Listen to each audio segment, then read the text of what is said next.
Değerli konuklar, hepiniz hoş geldiniz.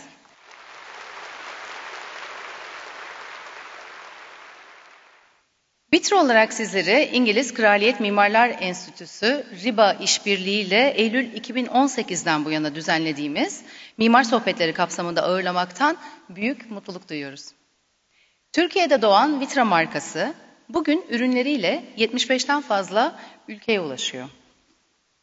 Ülkemizin seramik mirasını ve banyo kültürünü tasarım ve inovasyon gücümüzle harmanladığımız 66 yıllık önemli bir deneyime sahibiz. Banyoda ihtiyaç duyulan tüm ürünleri tasarlama ve üretme yetkinliğimizle sağlıklı bir yaşam için çözümler geliştiriyoruz. Tüm faaliyetlerimizde sürdürülebilir bir geleceği gözetiyor, çevre, kaynaklar, toplum ve iş dünyası arasındaki hassas dengeyi korumak üzere çalışıyoruz. Bu kapsamda geçtiğimiz yıl gündemimizde bizi gururlandıran iki önemli konu vardı. Bunlardan ilki, kendi kategorisinde dünyanın ilk ve tek %100 geri dönüştürülmüş seramik lavabosunu üretmemizdi. Çevre dostu lavabolarımızın içerik olarak yaklaşık %100'ü kırık seramikler de dahil olmak üzere üretim sürecinde ortaya çıkan ve bertarafa giden atıklardan üretildi. Diğeri ise Karo Seramik Üretim Tesisimizin Dünya Ekonomik Forumu'nun Global Lighthouse Network'e katılmasıydı. Endüstri 4.0 teknolojilerini kullanan üretim tesisimizle bu network'e katılan dünyanın ilk karo seramik üreticisi olduk. Kıymetli misafirler, üretici kimliğimizle banyoda yepyeni ürünler tasarlarken bir yandan da mimarlık ekosisteminin gelişimine katkıda bulunacak çalışmalar yapıyoruz. Bu kapsamda kimi zaman bugün olduğu gibi değerli projelerin ortağı oluyoruz, kimi zaman da kendi projelerimizi tasarlayarak mimarlık kültürünü destekliyoruz.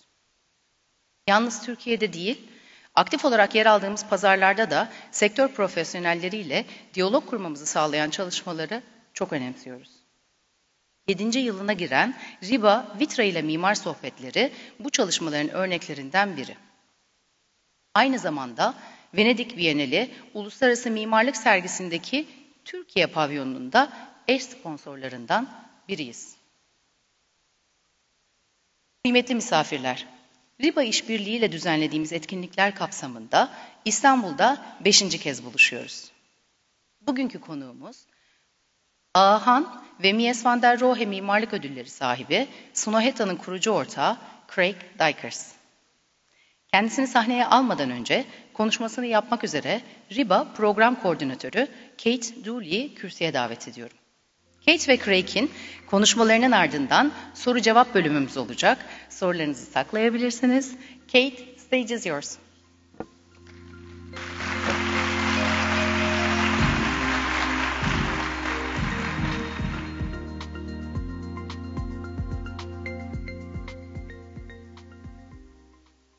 Good evening, everyone. Thank you for joining us this evening for our 5th international talk here in Istanbul, part of our prestigious RIBA plus VitrA talk series, sponsored by VitrA Bathrooms.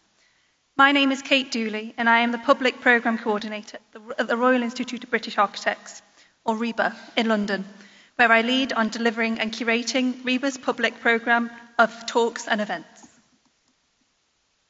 But what is RIBA? Founded in 1834, RIBA is a global professional membership body driving excellence in architecture. Our membership represents, recognises and celebrates the gold standard for architecture and design. And as an organisation, we serve our members and a society in order to deliver better buildings, better places, stronger communities and a sustainable environment, focusing on our strategic priorities, the climate emergency, equity, diversity and inclusion, providing value to our members, being a loud voice in the industry to influence and advocate on behalf of the profession and the wider society, ensuring RIBA is a high-performing organisation. We do this through education, continuing professional development, publishing awards, and delivering an extensive architecture programme to the public and our members, of which we have 58,000 across the world, with over 4,000 of those members based outside of the UK. And we do this whilst caring for one of the largest and most wide-ranging architectural collections in the world. RIBA is unique in being both a membership body and an accredited public museum. We have over 4 million items in our collection, collected and catalogued over almost 200 years, with some items dating back to the 15th century. This also includes the collection in our British Architectural Library, housed at our headquarters in London, 66 Portland Place, which is free and open to everyone. Here you can see that we use our collections to curate a number of free exhibitions across the year, alongside commissioning new displays and installations by architects and designers who provide a contemporary response to our historical material. Here is Wide-Angle View, Architecture as Social Space in the Man Plan series, 1969-70, which was exhibited earlier this year at 66 Portland Place, a groundbreaking exploration of architecture's impact on society through the lens of the architectural review magazine, Man Plan. Here we have Long Life, Low Energy, Designing for a Circular Economy, an exhibition demonstrating how the principles of the circular economy can help create a more sustainable and net zero architecture for the future. This was first exhibited in London and then toured to RIBA North in Liverpool last year. But this evening's talk is part of the RIBA plus VitrA talk series, and that's our public offering to architects and society to provide a platform to hear lectures by emerging and established architects from across the world. 2024 is the 6th year of the partnership, and since it began in 2018, we've heard from over 80 speakers, including Ben van Berkel and Daniel Liebeskind here in Istanbul, and in the UK, Royal Gold Medal winner Yasmin Lari, Kate McIntosh, Asif Khan, Mario Cucinella, and only last week, Lina Götme. Since we were last here in Turkey, we've hosted 60 speakers from 19 countries, some of whom you can see here. And these talks are hosted at our headquarters in London, 66 Portland Place, and at RIBA North in Liverpool. But also across the UK regionally, for example here, at the recently opened Aviva Studios in Manchester, where we were delighted to invite Ellen van Loon last year.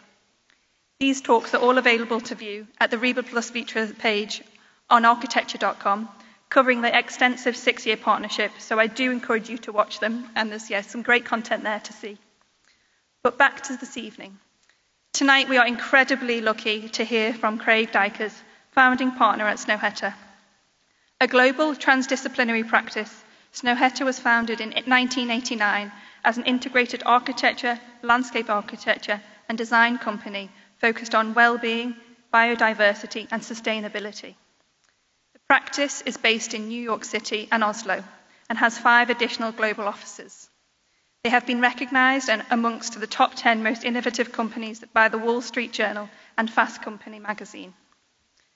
As founder of the practice, our speaker this evening, Craig Dykers, has led many prominent projects, including the Alexandria Library in Egypt, awarded the Aga Khan Award for Architecture, the Oslo Opera in Norway, awarded the Mies van der Rohe Award, the San Francisco Museum of Modern Art, the New Jocelyn Museum of Art, and several new libraries, including the Calgary Central Library. Recent projects underway include the Theodore Roosevelt Library, the Ford Motor Company Design Campus, and the Museum of Natural Science in Mexico, amongst many other projects nationally and internationally, some of which you'll hear more about this evening. So, without any further delay, please welcome to the stage Craig Dykers.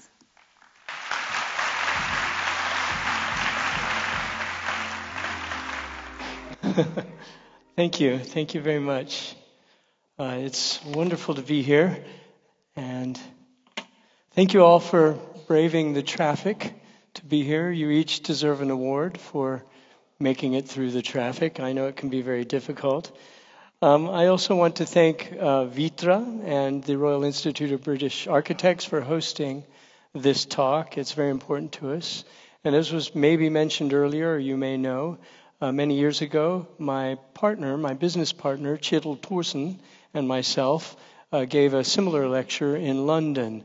And we were just after receiving the Royal Institute of British Architects International Fellowship. So it's very nice for us to be represented, and I'm happy to represent my business partners as well as our companies here tonight.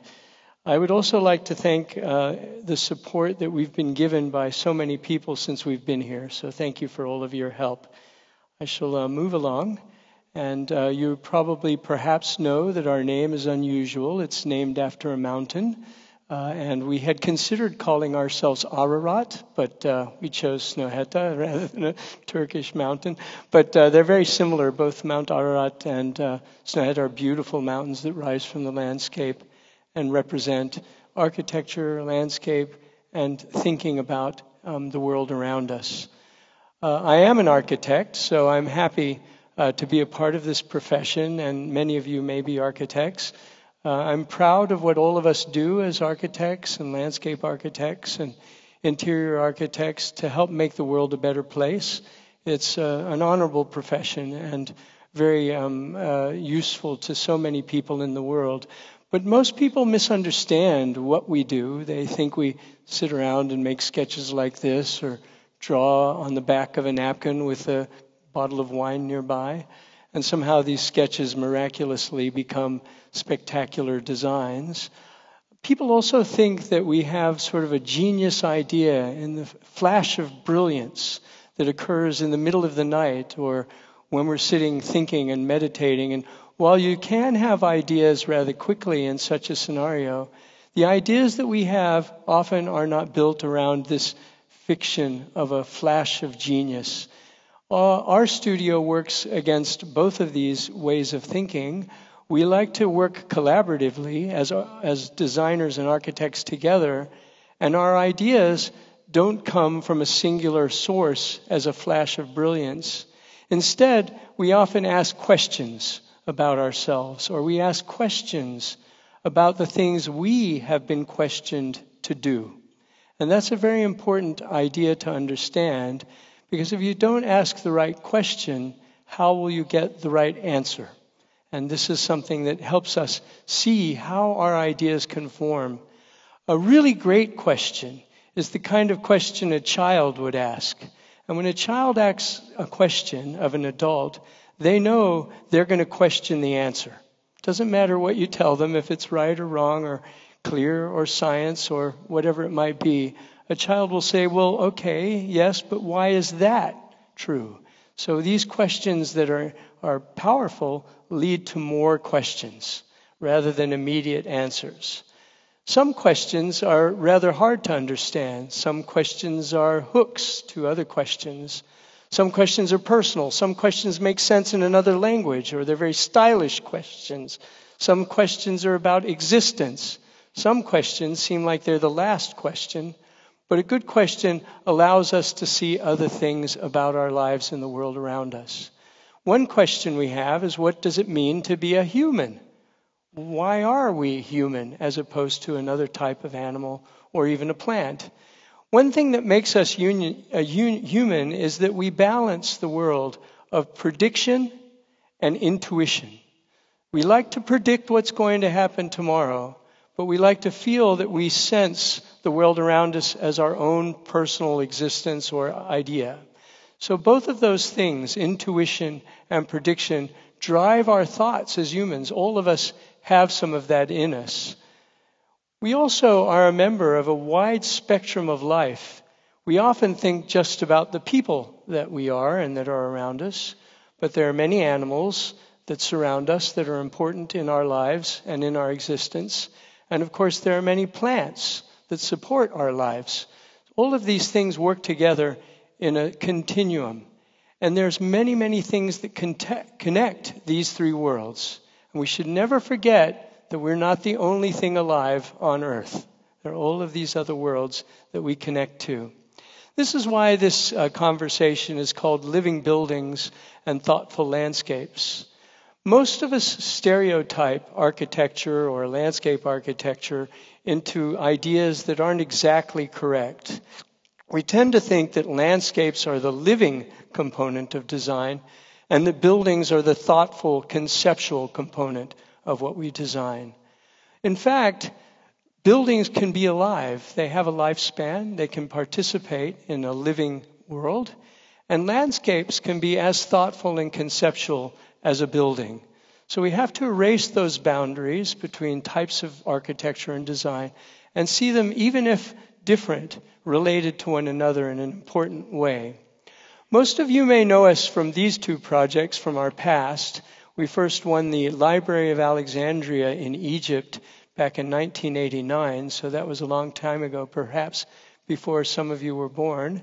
Later we went on to build the National Ballet and Opera in Oslo, and these two projects received a great deal of attention.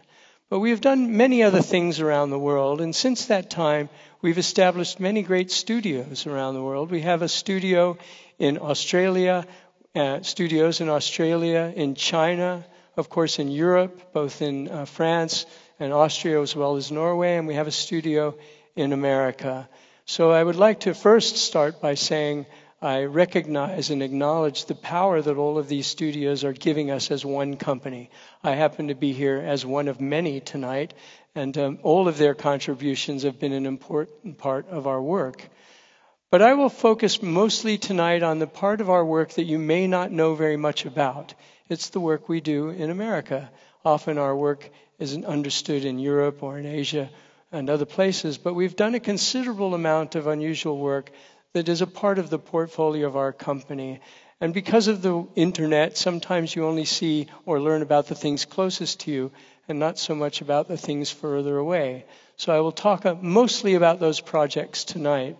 The first project I'd like to show is a refurbishment or an improvement of an art museum in Austin, Texas. It's called the Blanton Art Museum in the southern central part of Texas.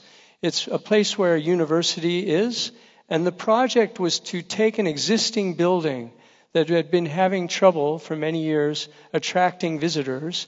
It had a courtyard that was very hot and difficult to be around, and no one knew where the entrance and what the use was of this museum project for quite some time, so it was suffering. So we created a thought process that might allow people to feel welcome in this project. And we began by looking at the university history. As you know, universities have a long and very interesting history that relate to our world today. This university in Texas was founded in the late 19th century, and it's a very beautiful museum designed originally by two wonderful early architects, Cass Gilbert and Paul Cray. And the campus just has had a nice feeling to walk through, as you can see in this picture. The museum itself had a beautiful collection of modern art, of art from Europe, of art from America, art from all of the Americas. So you could learn quite a lot. And in fact, I went to this school, and it was a big part of my learning to go to this museum and see the world new through art. So it had a powerful character, but it had been lost over time. What had happened was that a series of design ideas had been built in the space between two buildings that were the museum, and the museum was split into two components. While there were trees in this space, which were rather pretty to look at, they actually were getting their roots trampled, and they were losing some of their ability to survive. Also, the trees made it so you couldn't see where you were, and in fact, they did not make the space cooler because their canopy was low, and the humidity of these trees actually made it feel a little bit warmer in a very hot, humid climate, something that you might know about here. So we decided to transplant these trees in other places where they would be happier and rethink the design so that it would make a cool place for people to rest before they go to the museum.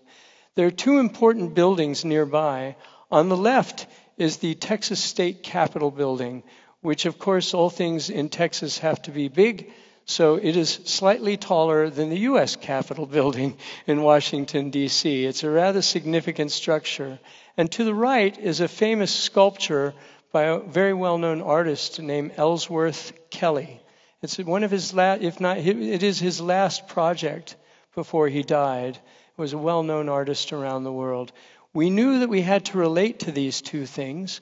They're very historical in nature, but we didn't want to be a prisoner of all of this history. We wanted to have a dialogue with history. And I think this is something you understand here in Turkey, which has so much history. If you only copy history, You have no way of understanding the future, but you don't want to ignore the history, hence you may lose all of the value that it has given us over the years. So we adapted these thoughts into this canopy design, which is sort of petals like on a flower or leaves on a tree, and they were unconnected. They don't touch each other, but when you get them near to each other, they create an arch that is imagined, an imaginary arch, which related to the arches of the historical structures, the Capitol and the nearby campus that was made in the 19th century. Those petals, those flower petals, together built up this environment that allows you to see beauty in the spaces between them and also see beauty in their composition. And they also provided a fantastic amount of shade and shadow, which I'll talk about in a minute, that was very useful. They provide an entrance or gateway to the university and tell people that there's an art museum or something unusual here. This is not a classroom. It's not a government building. It's something that's creative. So it attracts you from that perspective. When you look back towards the Texas Capitol building that you can see, these imaginary arches frame the Capitol to bring it into the picture while not recreating the arches themselves or the dome of the Capitol itself. We also built these unusual entries areas that you can see here, which mark the entrance to the museum, and they're sort of upside down arches that are brightly colored, colors you might see in Mexico or the regions nearby Austin, Texas. Now, when you are under the shade of a tree, it can feel wonderful, especially if the tree is high enough and the light that comes through the tree is not dark. It's a little bit of light and a little bit of dark. And when you have both together, you actually feel cooler than if it were all dark. So if you make a canopy that's solid, the difference between that area and the area of sun can be too extreme in your mind's psychology for you to feel the cool character of the tree or the shade. So we perforated the canopies so that light would just drip through. We also created these canopies out of material that's very high technology. It's kind of a high technology fiberglass or glass and fiber structure that is very strong. It's as strong as the materials that are used to send spaceships into orbit. Also, that material brings the heat of the sun down through its structure and into the stem. It doesn't reflect the heat. It brings the heat into the stem by virtue of its color and the material it's made out of. But before the heat reaches the ground, it absorbs it inside the interior of this canopy. The result is that you feel about 10 degrees cooler under one of these canopies than you do just stepping right to the side of it in the sun. It also is in an area where there are very strong hurricanes or tornadoes. It has to withstand very strong and powerful winds. And they're standing alone, so they have to support themselves. They can't rely on the other canopies to keep them up. To make the light that we wanted, we decided to build a prototype, a sort of copy of what we wanted to make before we made it.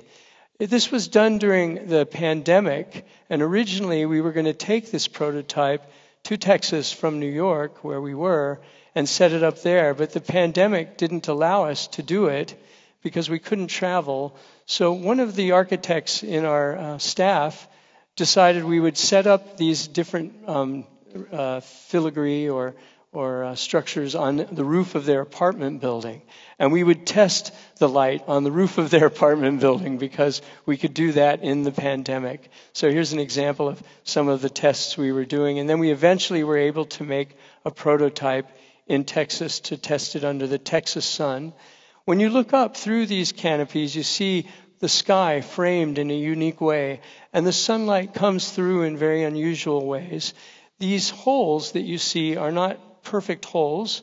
On the top of the hole, there's a small eyelid that catches the rain and distributes the rain to the center of the column, and we collect the rain, and we use the collected rainwater for the plants that are in the garden nearby. But because there's that little eyelid or eyebrow, it makes the light feel different depending on the angle of the sun, and it hits that ledge. And the ultimate result is that you get this attitude of dappled light, dappled meaning soft light that's both dark and light at the same time, in the same way that a tree may allow that as you sit underneath it. So what you saw just now was a natural tree. This is our artificial tree. And the light really meets the ground in the softest of ways. And people love to come and just walk through this dappled light. If it were just a gray shadow without the spots of light, people would be, I think, less interested in it. Also, because they make these beautiful sculptures, they cast light on this building, which is very historical, very restrained, a conservative building, not the kind of building we maybe would have designed, but it was what was there. And we wanted to make it better. So it wasn't our structures that make the building better, it's the shadow and light that they create that makes these buildings more interesting to people and not a prisoner of history. We also worked with a number of other artists on this project. I earlier mentioned Ellsworth Kelly. That was his last project before he died. We also had the chance to work with Carmen Herrera, who's a Cuban artist, and she made her last project before she died for this building. So we were getting nervous that, we should be careful inviting artists there. But she worked until her early hundreds. I don't remember how old she was when maybe 105. Don't quote me on that. But she was over 100 years old when she died. And this was her last work. And we were so honored and privileged to work with her and integrate it into this patio that we were making. Now that it's finished, people come all the time to see this place.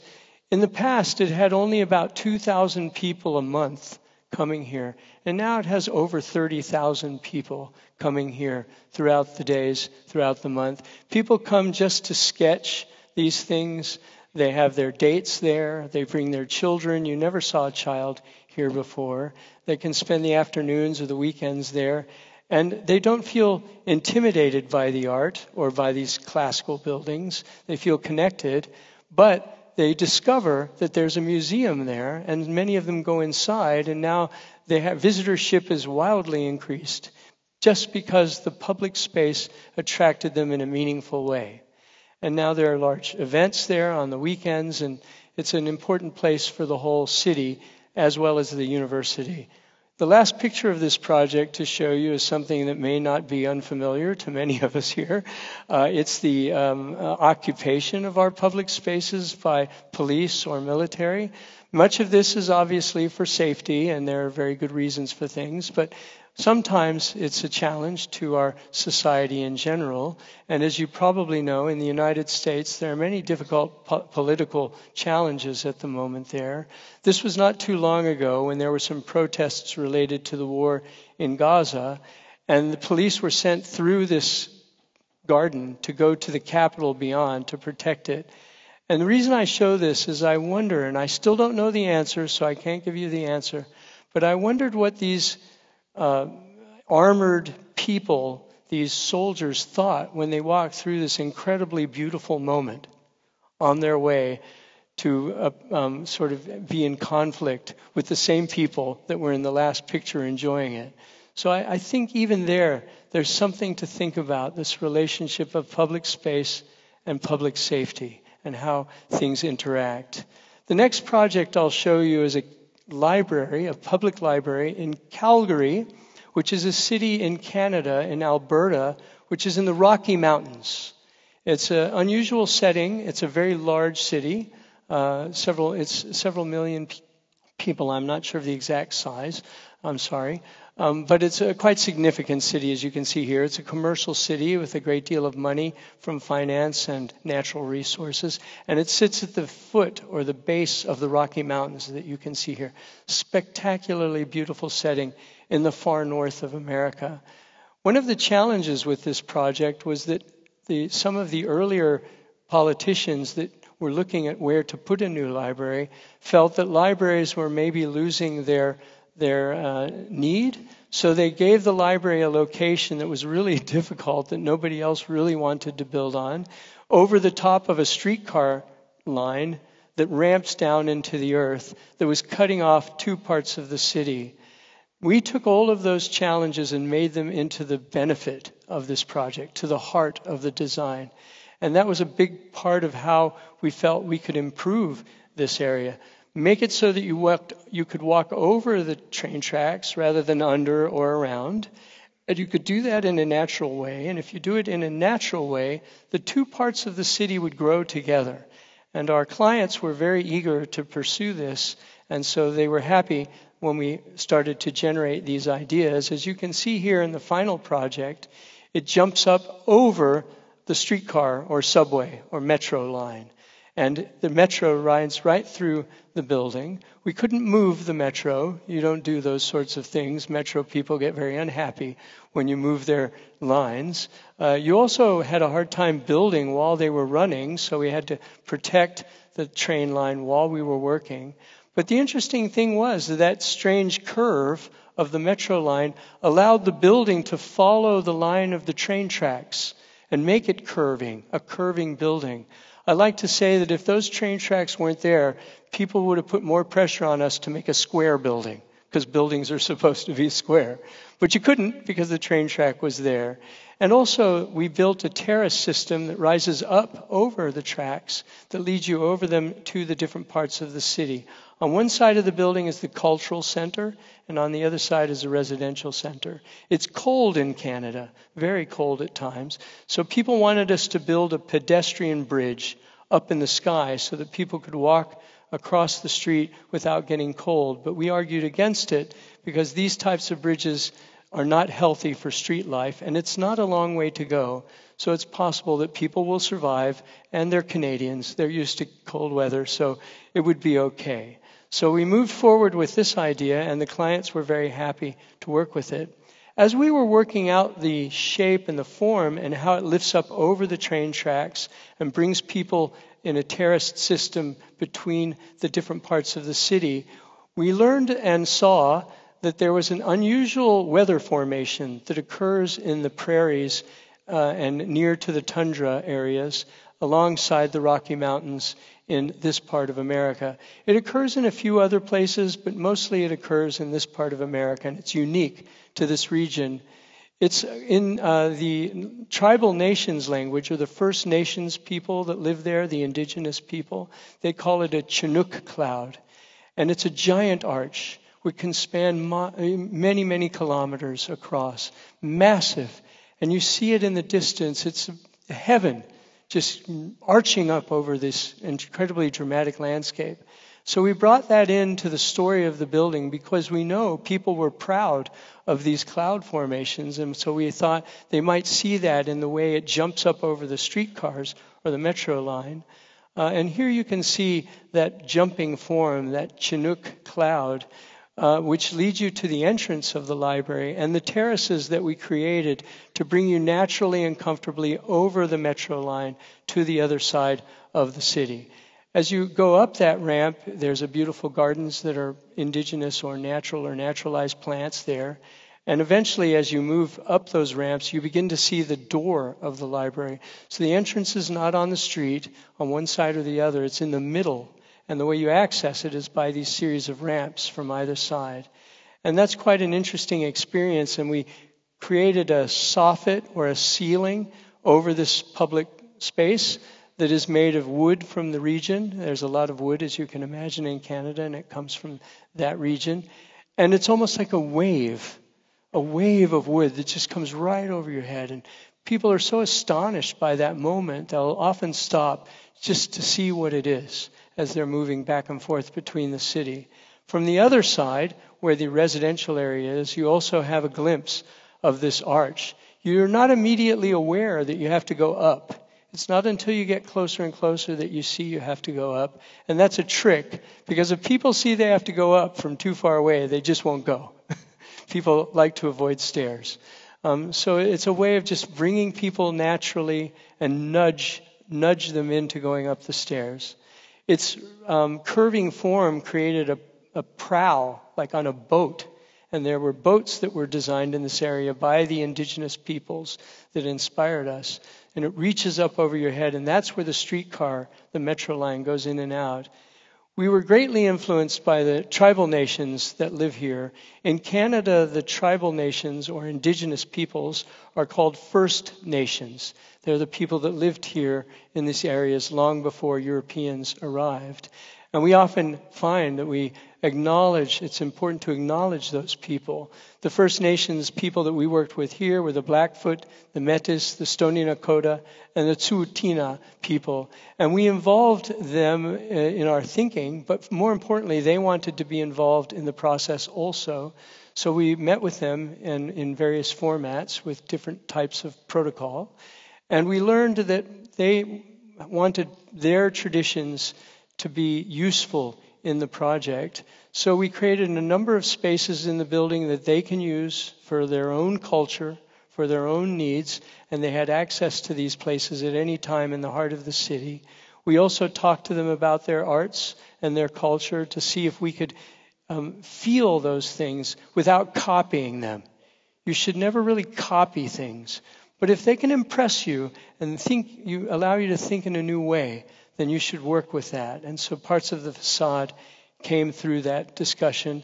Also, the facade looks a bit like a snowstorm. And when it snows, the building feels it's part of the weather. And it's made in such a way that there's solid panels where we don't want light because it's a library, and clear panels where there are reading rooms and places where light is not a problem. But rather than making just a series of windows or squares, we work them into this geometry, which almost feels like a village or a house or a snowflake, so that the scale of the building is very hard to read since there aren't normal windows.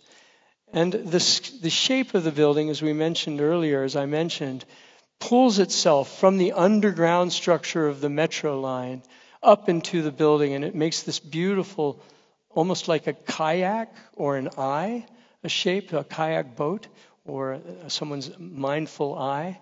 And that form creates a number of interesting possibilities. One of them is that in the center of this space, we wanted to bring as much natural light as we could into all of the areas, including the light from the sides. So that swarming form, that eye-like form, opens up a huge skylight at the top of a very large atrium, and it swirls around you. It just swirls. And you almost feel the energy of that swirl just pulling you up the building like a hurricane or some sort of wooden tornado. And it makes it such that you feel excited to want to use the stairs. And we also made it so that you can't see all the stairs at one time, because once again, if people can see too many stairs all at once, they get nervous and they take the elevator. And we don't want people, only those that need to use the elevator should use them, and they should have a good experience too. But those that don't need to use an elevator should use the stairs. We put lights in the handrail, and on a cold day, when you walk into the library, we made it so that those lights warm the handrail, they're metal. So people like to warm their hands on the handrail when they go up the stairs, and it collects people in a very interesting way. Here's a view of that kind of a massive spiral form. It goes up several floors. One of the things that's important about it is that when you make an atrium or a vertical space, you should not make it too vertical. If an atrium is very vertical, in other words, narrow in its aperture, narrow in its opening, the only way you can experience it is to take your body and go like this and look up. And people don't really like to do that naturally. But if it's longer, you only have to move your head. And so you move your head and you see things, and you don't stress your body always to see it. So it becomes a part of your experience. And that's one of the reasons why it's shaped the way it is. The light comes through this atrium in a very unique way throughout the year. What's wonderful is in the winter, there's snow on top of the skylight, and you receive light through the snow. In the summer, you get these massive blue sky coming through. As the sun moves throughout the day, the entire space is a clock. So it helps you sense time. And people like to come at different times to see the different qualities this atrium produces, especially on the wood of the surfaces. Surrounding the atrium are a number of unusual spaces that are for gathering or for families, for people with children or drinking coffee. Louder spaces. There are lounge spaces where you can sort of relax as if you're at home and read a book as if you're in a place that's domestic. But also there are very quiet places for research, and you discover these quiet places. Many of them are flooded with kaleidoscope light, this light that's like a kaleidoscope that's just shifting as you move through it. The bookshelves are built along the curve, and they're low enough that you can see over them, so you're never frightened what might be behind the next shelf. Libraries can be very unsafe because you don't always know who's there because of the shelves. So we made them possible to view across the entire room.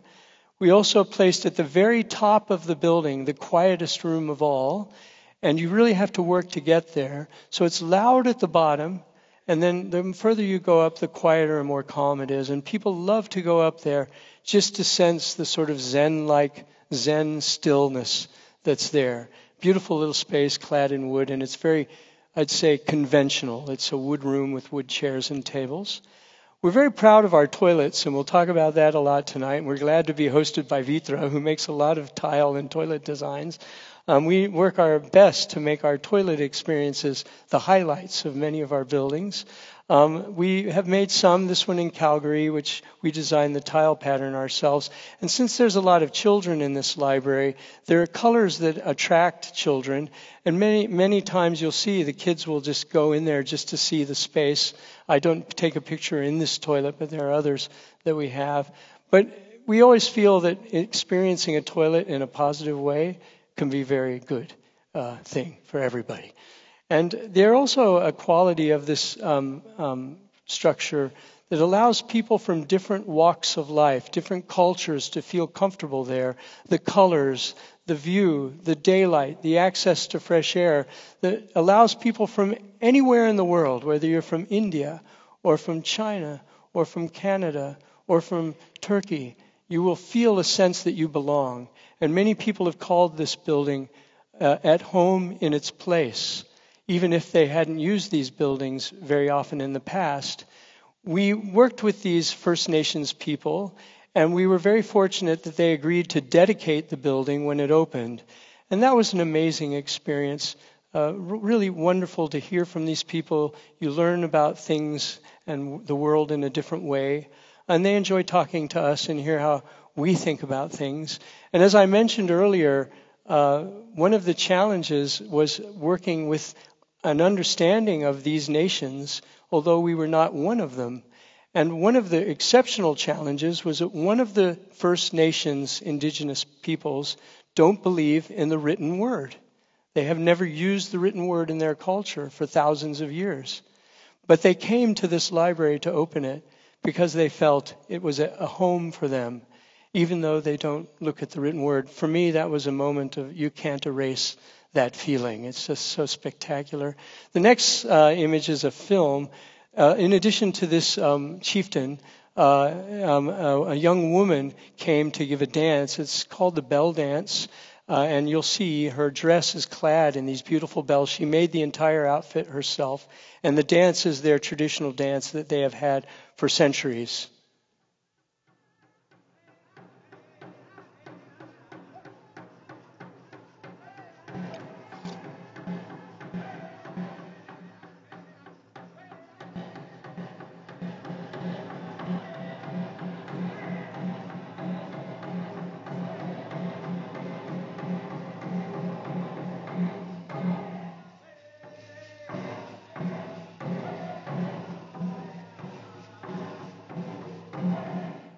Everybody learned from each other. It was just a fantastic experience, really irreplaceable. But this wouldn't have happened if people's minds weren't open to it happening.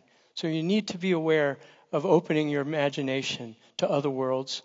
Another project we've made, which you may have seen, was the San Francisco Museum of Modern Art expansion. It was well publicized, so perhaps you saw this, unlike some of the others. This project was an addition to a Mario Botta building, which was made, I believe, in the 90s, 1995. Yeah. And it had been doing very well, enormously successful museum in San Francisco. It changed the face of the city. And Mario Botta's work was incredibly well loved and respected. But it had had challenges over the year because it had so little glass. It was so hard to see what was inside of the building.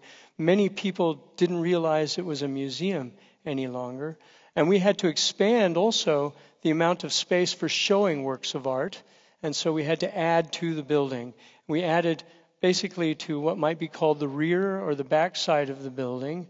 And there was an administration area there and 2 alleyways that very few people ever used. So it was quite hard to make a new structure that might invite people in and provide enough transparency without changing Mario Botta's original attitude about his building and their work. So respecting it, but also allowing it to evolve to a new generation. Our expansion has been sort of bent to allow the sunlight to come in to the space between our building and the nearby buildings, and then bent back again so that it feels more open and lively and less constrained, less constricting, if it were just a straight wall at the rear here where our project was made. We were inspired by the climate, again, in San Francisco.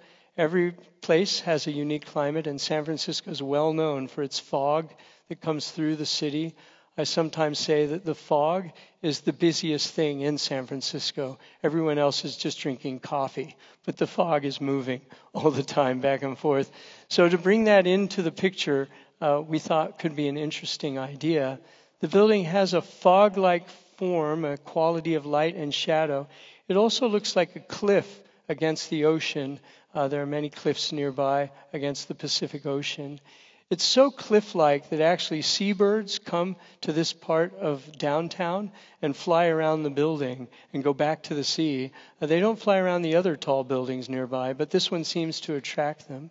And it's a horizontal building, which, as you can see, many buildings are vertical in downtown areas.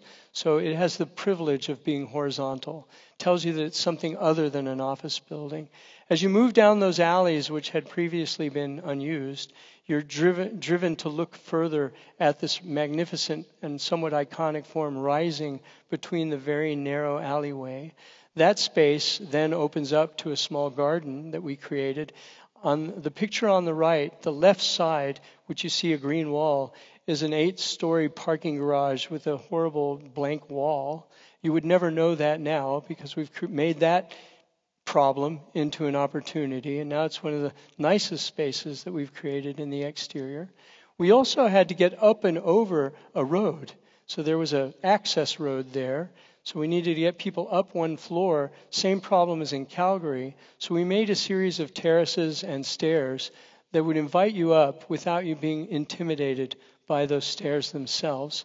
This was Mario Botta's atrium that he designed, and we added a stair that sort of angles off to one side and angles back and lifts you up to the next floor up. And as you move, you see these beautiful works of Julie Mertu on each of the side walls.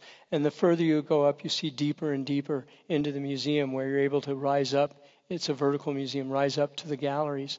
As you rise up on the other side, you look down into a gallery that allows you to see large works of art like sculpture from above. And it's hard to see large sculptures from above. You're normally looking at it at eye level. This gives you the chance to see it at eye level and then to go up and look down on it. And it changes your perspective on how the work of art functions. There's a work of art embedded in the lobby walls. There's another series of stairs, very short stairs that lead you up to the green wall, that vegetated wall that you saw in the earlier picture. Once you get up to the first set of galleries, they're framed by this green wall, and there's an outdoor patio. One of the things that's wonderful about this gallery is it's where all the Alexander Calder mobiles are. And rather than using vents, air vents or fans or mechanical air systems to blow them around so they would look moving like Calder would have liked, we just made the doors, when you open them, allow enough air in, natural air, to move them naturally. So we don't use mechanical system. It's natural air of the people going in and out to the garden that help them move. And as they go outside, they're wildly attracted to this wall. It's soft and green and beautiful. And many people are intimidated by modern art. And so you have to help them feel comfortable around strange or unusual things that they might not be accustomed to. This green wall does that. It tells everyone, hey, it's going to be okay. You're going to see some art and you're going to come back and I'll be here as a green wall and you can enjoy yourself.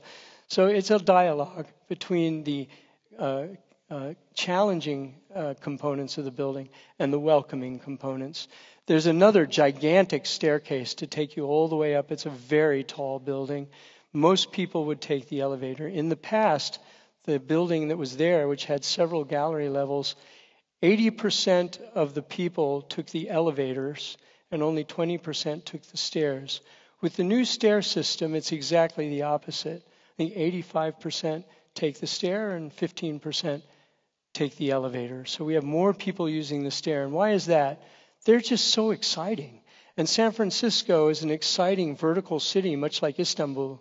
You move up and down the hills, and that's part of the joy of living here, and it's part of the joy of living in San Francisco. So we recreated that inside the building, and it's a sort of Instagram stair that everybody likes to take their pictures on. At the top of each stair, there's a place where you can sit and rest with a view to the outside, because you can't expect everybody to have enough energy to do all the stairs at once. So there are little seating areas that are free of art, sometimes no art, just for you to relax. As you move towards the galleries, you'll see these very unusual ceiling system, which may look like it's bringing natural light into the room, because actually the natural light, the windows are to the left of this picture. But we're not allowed to bring natural light because of curators and conservationists who work with art. So we had to recreate the light using LED and electrical fixtures. But we deliberately lined up the cove system and the light direction so it came from the same side as the windows. So most people believe that's actually natural light. And to a point, if you can't give people natural light, at least give them the feeling that they're outside. So that's a nice kind of attitude that the building presents itself. When you get to the top of the building, you're rewarded with a wonderful balcony that looks off into the city, and this is where the contemporary art is housed. And so there's more challenging works as you rise higher up in the building. One of the things I'd like to close with, and it's nice that we're here with Vitra, is we're very proud of our toilets in this building also. This building had for a long time the most Instagrammed toilet in the world, so we were happy with that. And we feel if people are comfortable enough to take their picture in a toilet, this is a good thing. The toilet itself is rather unremarkable as you approach it. It's just a white door and a white wall. You think, well, I'm going to the toilet, I'll see you in a minute. And then when you approach it, if someone's coming out, you realize, oh, there's something unusual. And when you walk inside the toilet, you're just blasted with color. You're just surrounded, immersed in color. And each floor has a different color. And the colors are taken from a sort of parametric research into the colors of the paintings and art that are on that floor. So they relate to the collections that are often shown on that floor. And you'd think that this light would make your face look weird, but it doesn't, because it's just a small amount of reflected light that creates this immersive feeling. But when you stand at the mirrors, it's a light quality that counteracts the red, so your skin looks natural. And it's quite an exciting thing, because everybody walks in and they look in the mirror and they wonder why they don't look red. But it's a kind of a sort of surprise moment. And if you go online, you'll find many pictures of that toilet. Another project we want to share with you is more about an understanding of thoughtful landscapes. We were asked to make a refurbishment of a well-known skyscraper in the middle of Manhattan, in Midtown Manhattan, which is sort of the center of much of the city. It's at 55th Street and Madison Avenue, which is a famous shopping street. Right near 42nd Street is where, and 45th is where Times Square is. Broadway runs nearby, Fifth Avenue runs nearby, so a lot of people go here. The building itself was designed by an architect named Philip Johnson. You may have studied that architect in school. He's now deceased. It was a very iconic building and became well known around the world. It was shown on the cover of magazines when it was made in 1985. And that structure was known mostly for its top. And strangely, of course, when you're there, you can't see the top because it's too tall. You can only see it if you're in a plane or somewhere nearby in a tall building. So the building had a rather unusual quality of nobody knowing. They wanted to go see it, but they didn't know where they were there because everything they knew about it was up in the sky. The bottom of the building was very challenging. People really didn't like much about going to this building from the sidewalk. The public areas of that building were so inhuman in many ways, so uncomfortable, that they had to put signs up to say it was public space. My feeling is that any time you have to put a sign up to tell people it's public space, it's neither public nor is it really space. So there's some kind of problem there.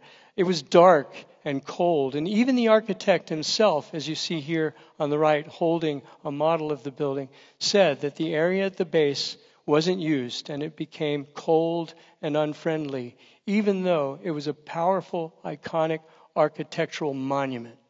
But it wasn't approachable. So we took on the task of making it human again. I sometimes like to think we're the Ghostbusters. You know, who you're going to call? Ghostbusters. We'll get it sorted out for you. The original space that he made at the backs of the building was an atrium like this that you see here, covered with a quarter circle glass roof. Over the years, it was enclosed, and they added these very unusual light fixtures. And then they took the light fixtures away and made it into a performance area with catwalks and lighting rails so you could hang lights from the ceiling and have a show. Everything failed. Nothing seemed to work. And the building itself lost its tenants. So 90% of the people in the office building left. And then all the shops that were in this walkway just slowly died. There was a famous restaurant there. The last shop to close was a small pizza parlor. And I like to say, if you're in New York City and a pizza parlor can't stay open, that's a problem because everyone eats pizza in New York, anywhere. So we started to imagine what else it could be. On the left is the original plan. There were these series of structures at the rear that were meant to be cultural spaces that nobody used. The atrium space was never used, and we thought, let's just take it apart and build on top of some of the structures in the back and create a massive garden that people could appreciate and enjoy. And we'd open up all the components of it so there was almost like an open air space. The garden that you see here at the top of the drawing on the right would not be accessible by humans. So there's no way to get into it. You can only look at it. The only things that can use it are the plants and the insects, the birds, and whatever animals might find themselves there. We don't use insecticides or things that kill insects. We don't use rat traps to kill the rats. It's a natural space, and it's self-policing in a way. It makes itself alive. It rises up over some of those structures. We had to take some down, but not all of them. And we built a new canopy over the top. The plants that are planted in this space, as you imagine, have to be very carefully selected because we're in between skyscrapers in Midtown Manhattan. There's no daylight that reaches most of these spaces. So the plants can't really survive. Ordinary plants can't survive with so little daylight. But we found along the Hudson River a series of large cliffs. And those cliffs have plants growing at their foot, at the base of these cliffs, that don't get much light at all. So they're comfortable being in a no-light situation. And so we sourced all the plants that were natural, or most of the plants, natural to that condition in this back garden. At the base, though, we began to talk about how the canopy needs to be more intimate. It was tall, and counterintuitively, we proposed to take the canopy down so that you'd feel it was a part of your experience as opposed to pretending to be far away.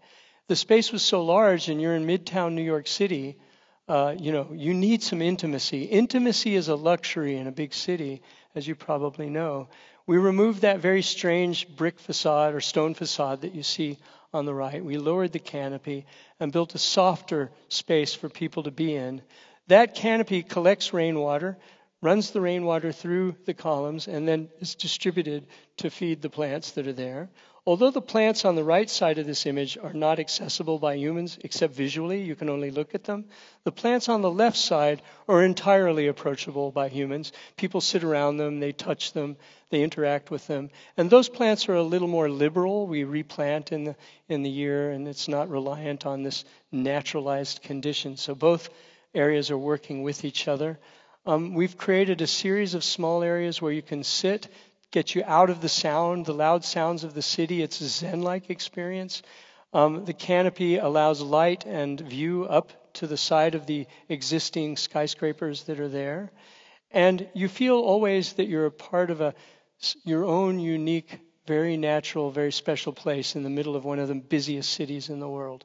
And people go there all year, even in the winter, to enjoy it, even on really cold days.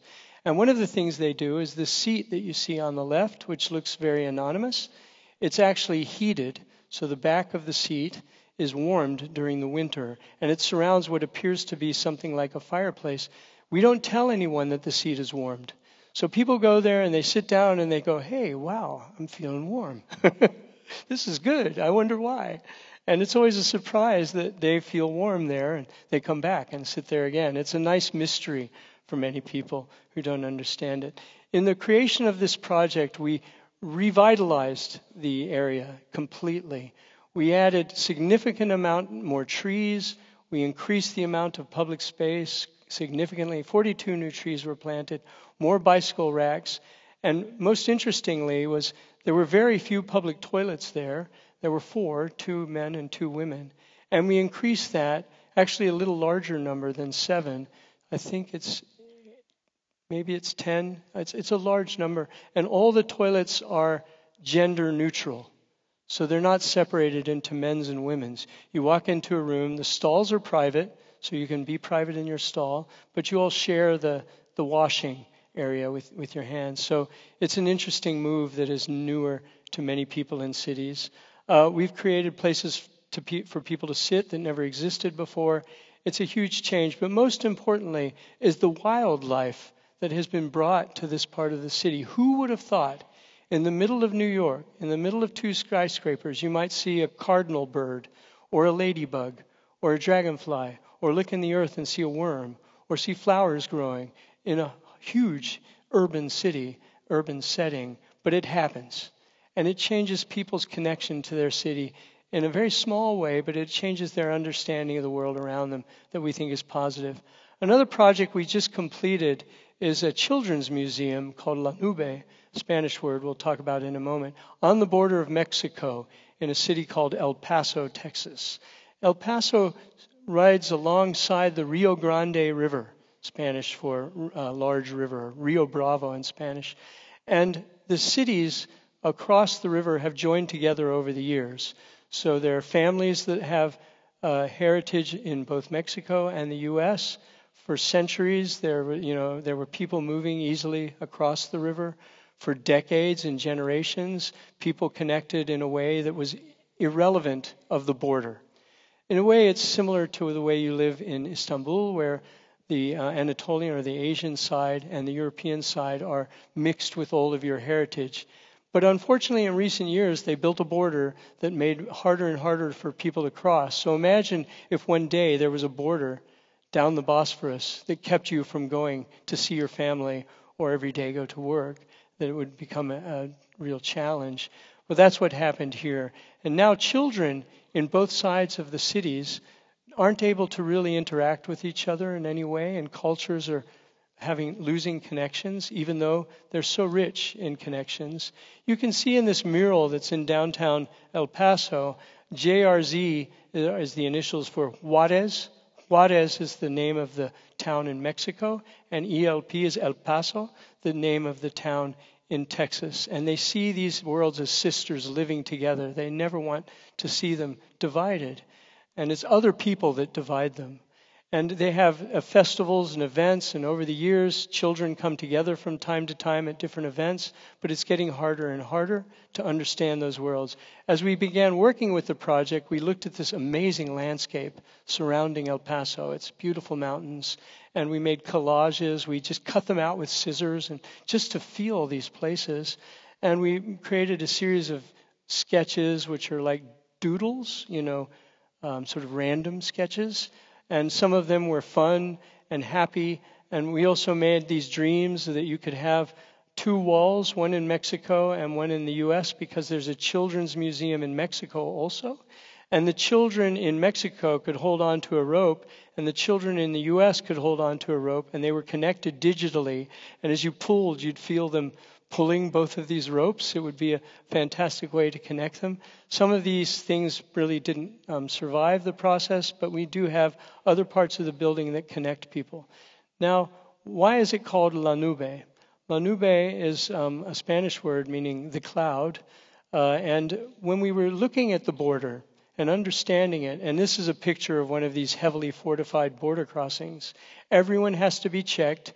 Everyone has to go through some security system to get from one side to the other. The only things that don't have to go through passport control are the clouds. The clouds just move every day back and forth across the border. They don't care who's down there, what police are asking them. And they cast their shadow, which everyone loves in a hot climate, a shadow, on either side of the border. So we thought it would be a great metaphor to bring to this museum. This cloud, this lovely soft thing that moves so freely across the border. It's free to do what it wishes and what it desires. So the building has a cloud-like shape. It's a very simple box, really, but the roof is whimsical or fun, I suppose is another way to say it. And children like to have fun, more so than us boring adults. So when you're designing for children, you have to release yourself from all the conventions that adults and especially architects have of what it means to make a meaningful building. Because it's for children who have different desires. They like to be energized. They like to think that they're a part of a sort of larger story that's beyond them, a sort of Superman story or something like that, or some strange cloud that they can climb in. Their imaginations are, in a way, so much grander than much of us that are adults. The strange shape also allows for an interesting section through the building so that you discover things as you move up the building and you see it in new ways and you learn new things about science and about childhood and about play. It's a wonderful place to visit now. It just opened. These are pictures before the people were in the building, so I wish we had pictures of that, because when we were there at the opening, and as it has been since, one of the most impressive things about this is there are children of all ages, between 3 and 17, all together, and usually 17-year-olds don't like to be around young people. It's embarrassing to them, but they seem to be happy there. And most importantly, none of the children or young adults had a phone in their hand. None of them were looking at their phone. None of them had a technological thing. They were all just running around and playing with each other, climbing up these strange things, getting exercise. That's a unique concept for many young people today. Exercise is almost forgotten, especially after the pandemic, being active. And they move into spaces where they learn about science and where young girls, for example, can appreciate science in a way they're not often used to in these very conservative societies that sometimes surround them. One of our architects had the idea to make math formulas on the wall to describe something that you might see and how you might calculate it using a mathematical formula. So as you're moving through, all the pieces of the building are described through a technique of science. It's colorful, it's lively. The toilets, once again, we're so proud of our toilets. We want to make a toilet book one day. But the children's toilets are like a cloud, and the corner mirror extends this cloud into infinity. And then outside the toilets, we had local artists paint these beautiful murals. These are hand painted. These are not applied. They're not computer generated. And they're just wonderful things from the desert southwest of America. And as you are outside the building, it's not a wealthy area. It's a little bit rough in this area. There are older buildings and old streetcars. You see this unusual shape. The windows are whimsical and lively, and you see people in different ways as you look through them. And at night it glows in a unique character. And on that metal, it's hard to see probably, but if you look very carefully, I'll try and point. You can see maybe there. Those are little LED lights that sparkle at night. So when you see it in the desert clear sky, the building kind of glitters. And it's also magical for younger people. It feels a bit like a house, also, so children can feel good about being in a home or something domestic. But it's not looking like a house from every angle, and it has these unusual terraces that you can go onto and see the city. And that's Mexico in the back. So you see those mountains there, and that city. That city is Juarez, and the mountains belong to Mexico in the state of Jalisco. All in all, these are the two museums. That's the Children's Museum in Mexico on the right, Children's Museum in America on the left, and we hope over time it'll draw these communities closer and closer together, even if the politicians want to separate them. So that's our goal with this little children's museum. Another library that we made, we talked about one earlier, is in Toronto in Canada. If you know Toronto, it's a very big city. It's it's the biggest city in Canada, and it has a very lively commercial core. It has a great deal of money for building itself with. It's one of the wealthier cities in the country. It has an enormous, observation tower with a restaurant on top. So it has those kinds of things. Beautiful. It's on the Lake Ontario, which you can see here. People enjoy using the lake. So it has many wonderful features. It's a big city, so it has some big streets and some loud streets and a lot of kind of bright lights and advertising everywhere and, all the kinds of crazy things you might see. There's one street in particular called Yonge Street, which is one of the longest streets in Canada, and it goes right past our site. And just as you go past our site, the building next door is actually, I guess you can call it an adult club. It's a place where strippers take their clothes off. And what's amazing is that that place sits there, but the facade is so amazing that even though you may not agree with what happens inside of it, you have to like the facade. So actually the city of Toronto gave this club a lot of money to preserve their facade. So it's there, and it's rather beautiful. You don't have to go inside, but you can look at this amazing thing. And that's right next to our building. So how do you compete with something like that? Very challenging. We wanted to make something that gave a liveliness to the street, but wasn't sort of Las Vegas or using a lot of electricity like the last picture that we saw. So we created a simple monolithic glass form with metal tiles that capture natural daylight in unique ways.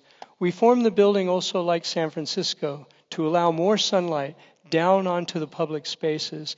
We modeled all the ways in which we could capture the most sunlight, which in a cold climate, it's the opposite of here where you're looking for shade. There you're looking for sunlight to warm you up on cold days. Original sketches were these crazy ceramic tile like octopus that was lifted up off the ground. It was a conceptual thought. We stayed with the thought and adjusted it to make it more realistic. And the final building we decided would not be ceramic tile. It was too heavy. So we used a lightweight aluminum structure, which was scored, or let's say, given lines, cuts by a computer. But a human being took that form and folded it into the final shape of each panel. So if you know the Japanese art of origami, that's Japanese paper folding, it's very much like that. And each of the forms has a unique impression with the surrounding light. So as you see this building in the distance, it's competing with the crazy lights of the so-called adult club on one side and all the Times Square-like flashing lights, but it's doing it without any electricity, only using sunlight or at night the ambient light of all the other lights flashing that bring it to life. And I've seen people, this is another way of gauging success on a building. I've watched people get to the street intersection on their phones, because that's the way everybody is today, only looking at their phone while they're walking down the street. And they get to the crosswalk and they stop and they're still working with their phones. And then they look up to see if it's time to cross. And when they look up, they see this thing. And if you can get someone to stop looking at their phone for 20 seconds, that's a success. So I'll see people just looking at the thing and go, wow. Sometimes they'll take a picture and then go back to using their phones. But it's a way of changing our urban sensibility. People go there to play, to exercise, to enjoy this new type of plaza. Those metal panels go inside the building, extending the outdoor porch to the indoors. And there's another crazy set of stairs that take you up the building. One of the interesting things about this building is that each floor is unique in its identity. And we named each floor after a natural condition. So you have a valley, you have a mountain, you have the sun, you have a river, you have a forest, all of these things, a cliff. That's how they're defined, these floors, and they each feel like those places. So as a result, when you get in the elevator, people know those floors by their character, not by the number. So one of the elevators just has those names. You don't say, I'm going to the 6th floor. You say, I'm going to the beach. So there's no button that says number 6. It just says the beach. And you get off of it and it's the beach when you exit. Or you go to the sun, which I'll show you, and you get off the elevator and it's this wonderful warm feeling. Or you go to the sky. This is the top of the building. We call it the sky. It's the quiet space in the building. It's so meditative that students will self-police people who talk too loud. They say, if you want to talk loud, just go to the beach. You can talk loud at the beach, but don't talk loud in the sky. And it's a kind of an interesting character of that wonderful soft space at the top of the building. And as you move down, that's the sun. You walk into the sun, and it's this red, blazing light coming through the glass. Again, you would think that this light would turn everything inside artificial, but actually it's only red to you as an observer because the light inside is coming at you through a red-colored glass. As long as the light inside is stronger than the light outside, everything inside that room will be normal. So you won't feel that it's bright red when you're in there, but it gives you a kind of energy. This is the beach, and the beach is a kind of crazy place with bean bags, and people actually come to the beach with towels and beach balls and pretend they're at the beach. It's sort of called disruptive learning, where you think about being there, you study there, but it's loud and crazy, unlike the sky, which is quiet and soft and meditative. You go between those worlds. On the beach, people do breakdancing. It can get quite loud in there. We made these other parts of the building that are strange pillows that you can sit on and climb up, we had to work through the safety authorities to make that okay. But because it's soft, it works. After the building was over, we found out that 93% of the people that used it say, the students, it's an enjoyable space to work and study. They use the library more now than they ever have. They also say it's an enjoyable place to socialize. So there's a direct link between how we interact and socialize and how we educate ourselves, which is a different way of thinking libraries of the past. The last library I want to show you is a library that we made in New York City. New York City is a very big city with many, like Istanbul, many smaller areas that you might call individual communities, because the city is about 12 million people, and that includes, in addition, New Jersey. So you can live in Manhattan and never see the edge of the city unless you're going to the airport, and that's only on a freeway, and you don't really experience it.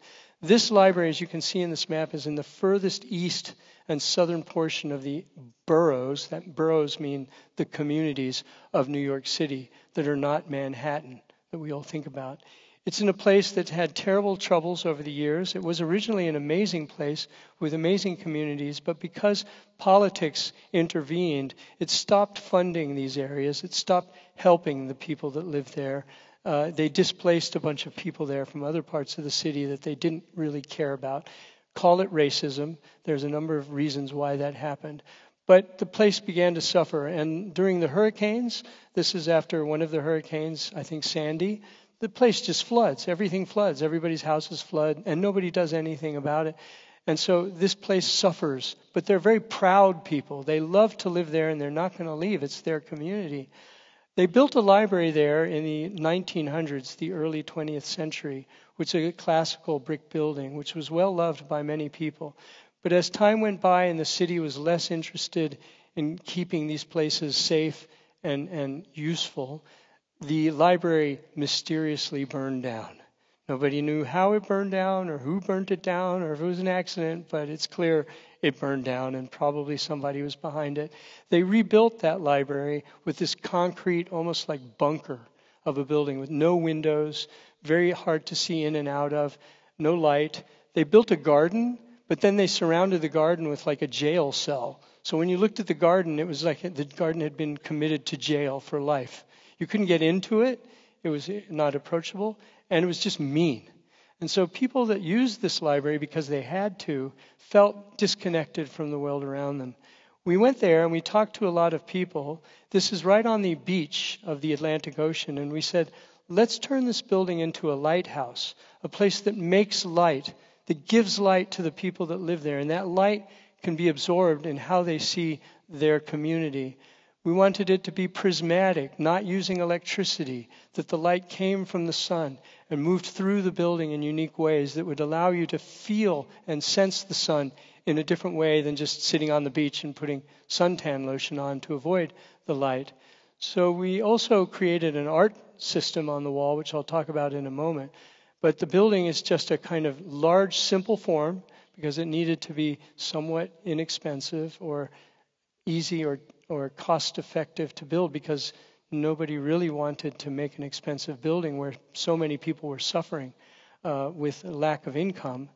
We then started to create skylights inside that are made of these metal panels that reflect the light in unique ways. When you're inside, the light just comes into the room and just washes you in daylight. And in fact, I prefer it when they turn the electric lights off. When they have that, it's even nicer in there. And that light comes down and hits a handrail that is on the second floor of the building. And that handrail is made of a glass that has a prism in it, refracting. It takes the light and changes it into its respective colors. So normal sunlight is made of many colors, and it shows you all of those colors as the daylight passes through the handrail. And as the sun moves, it's changing like a kaleidoscope, like a game.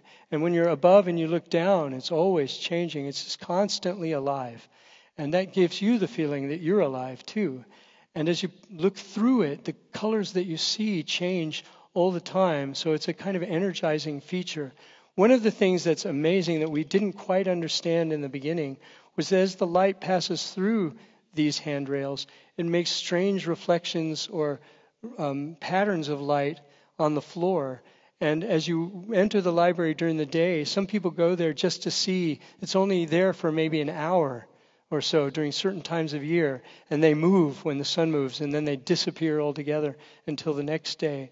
So it's a sort of lively place. Children also love this place. It's a public library, so to get children to come here and feel proud of the community they live in gives a sense of hope for these people that have been ignored for so many years. We worked with a Cuban-American artist named Jose Parla. He has lived in New York City and lives in Brooklyn today.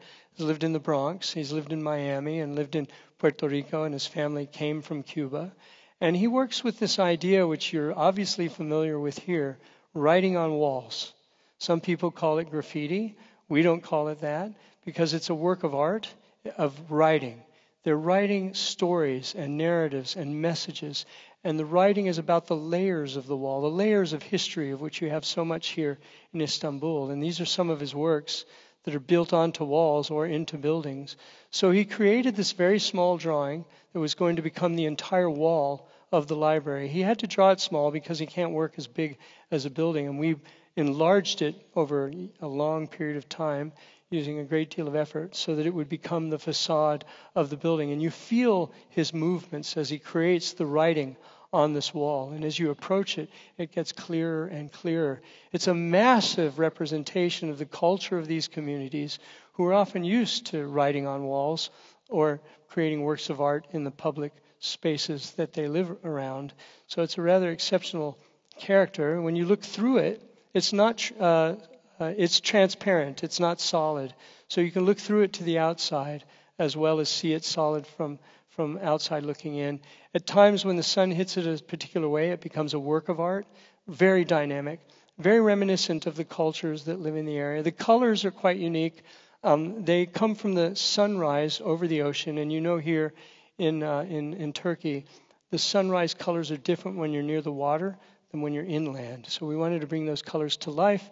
This is a view of the panels on the exterior that change also with the movement of the sun.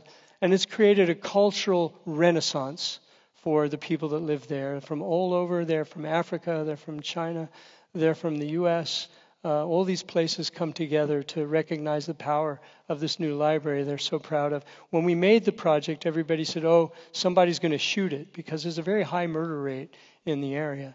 And everyone said it won't last. And we said, no, if people love something, they will protect it. And so it's had no challenges yet to its character.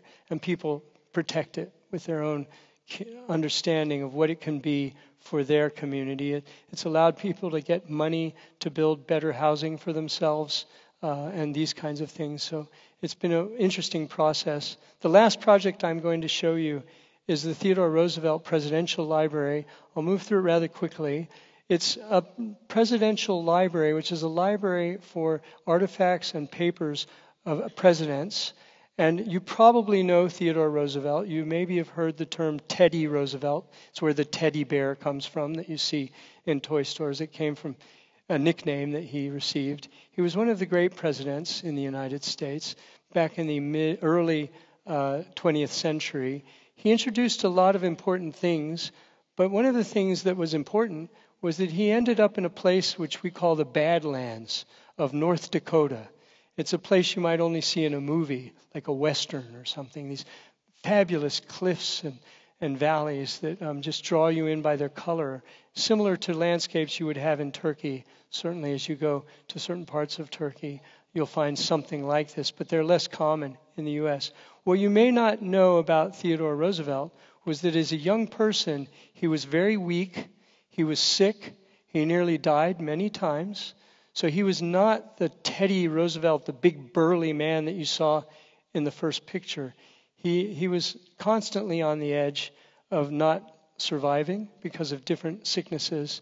He eventually was taken care of by his mother, who kept him alive. His mother gave him a new chance to live. And then he met his wife, and his wife also helped nurse him to health. These two women were enormously important to him. He knew that without them, he might not succeed. And then on one day, the same day, Valentine's Day, on 1884, both of these women died on the same day of two separate diseases. So you can imagine how horrifying it was for him. And he wrote this in his diary, "The light has gone out of my life." And he sat destitute for weeks and months until his friends told him, "You have to break the spell. We know they were important to you, but you have to live your life. They gave you a life to live, not to seclude yourself in sorrow." So they put him on a train, and he went out to western North Dakota, which is the middle of nowhere, to the Badlands. And he created the person we know of today as Teddy Roosevelt or Theodore Roosevelt. He became a cowboy. He learned how to live off the land. He learned how the people that lived there, the indigenous peoples, lived. And he started to create his theories about protecting the land, which was under attack at the time. If you know the story of the American West, the buffalo, these big cow-like creatures, were being shot until they were nearly extinct. The grasslands were being taken away. He saw that and he said, "I have to do something about this." So he created his first thoughts about conservation, and that's why we want to create, one of the reasons we want to create a library in his honor, even though he's dead. Presidential libraries today are never made for deceased presidents. They're usually for living presidents, and they hold their papers.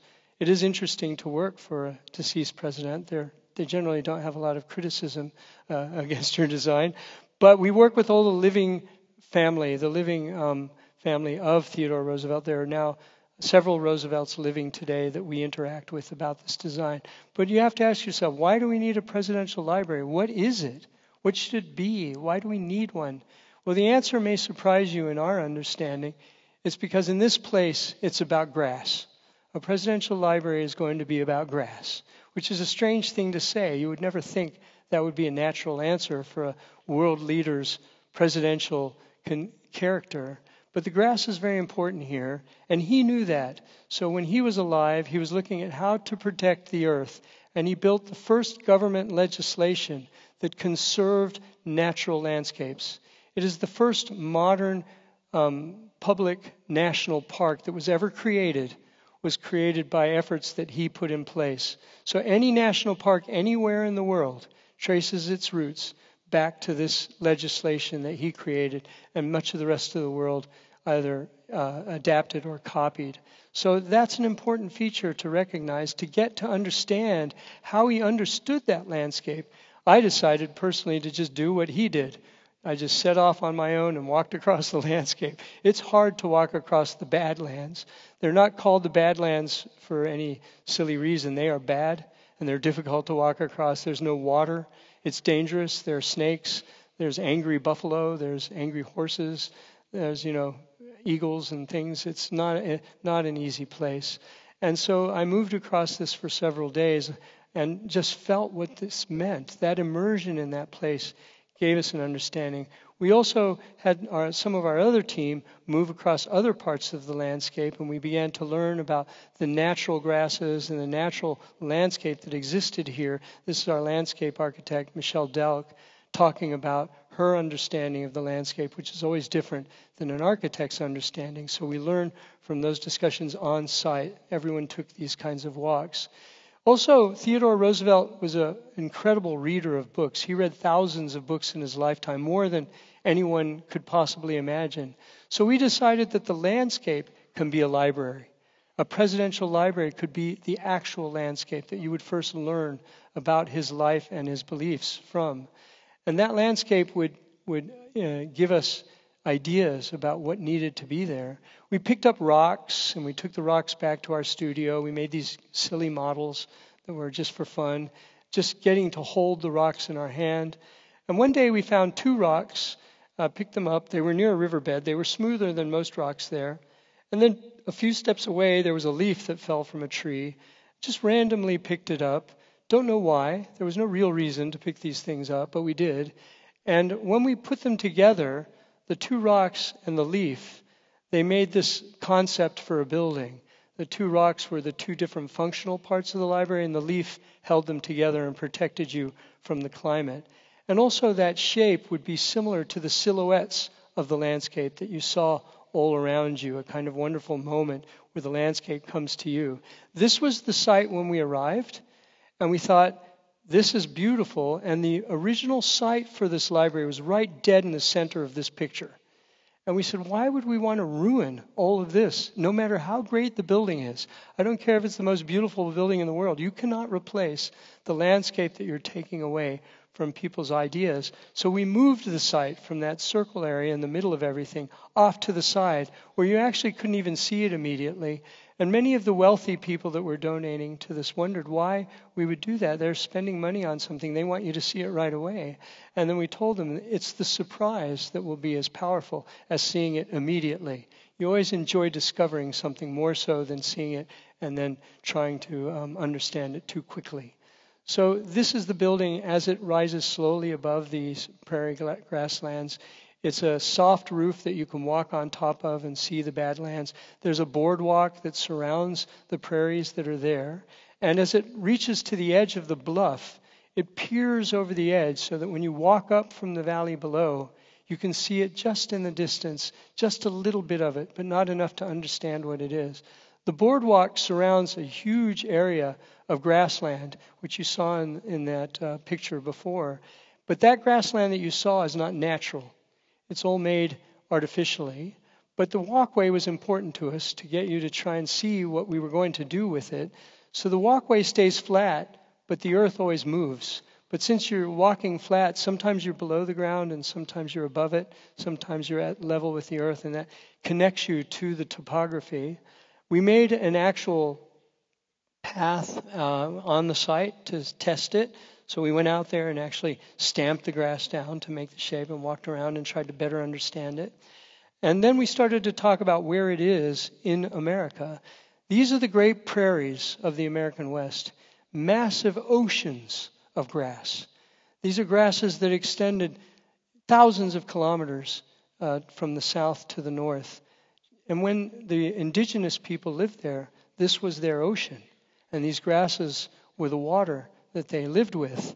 And now we've taken those grasslands away and replaced them with farmland for various reasons. One thing we discovered was that if you think about the grasses in a new way, you could convince the ranchers, the people that raise cattle there, that they could use native grass to feed their cows. The grasses would be free because they're native. You don't have to buy them from an industrial seed supplier. And the grasses that used to grow there are healthier for the cow, so they live longer. They produce less methane, which is the gas that's very bad for the environment. And they're easier to manage. You don't have to irrigate them or clear them out.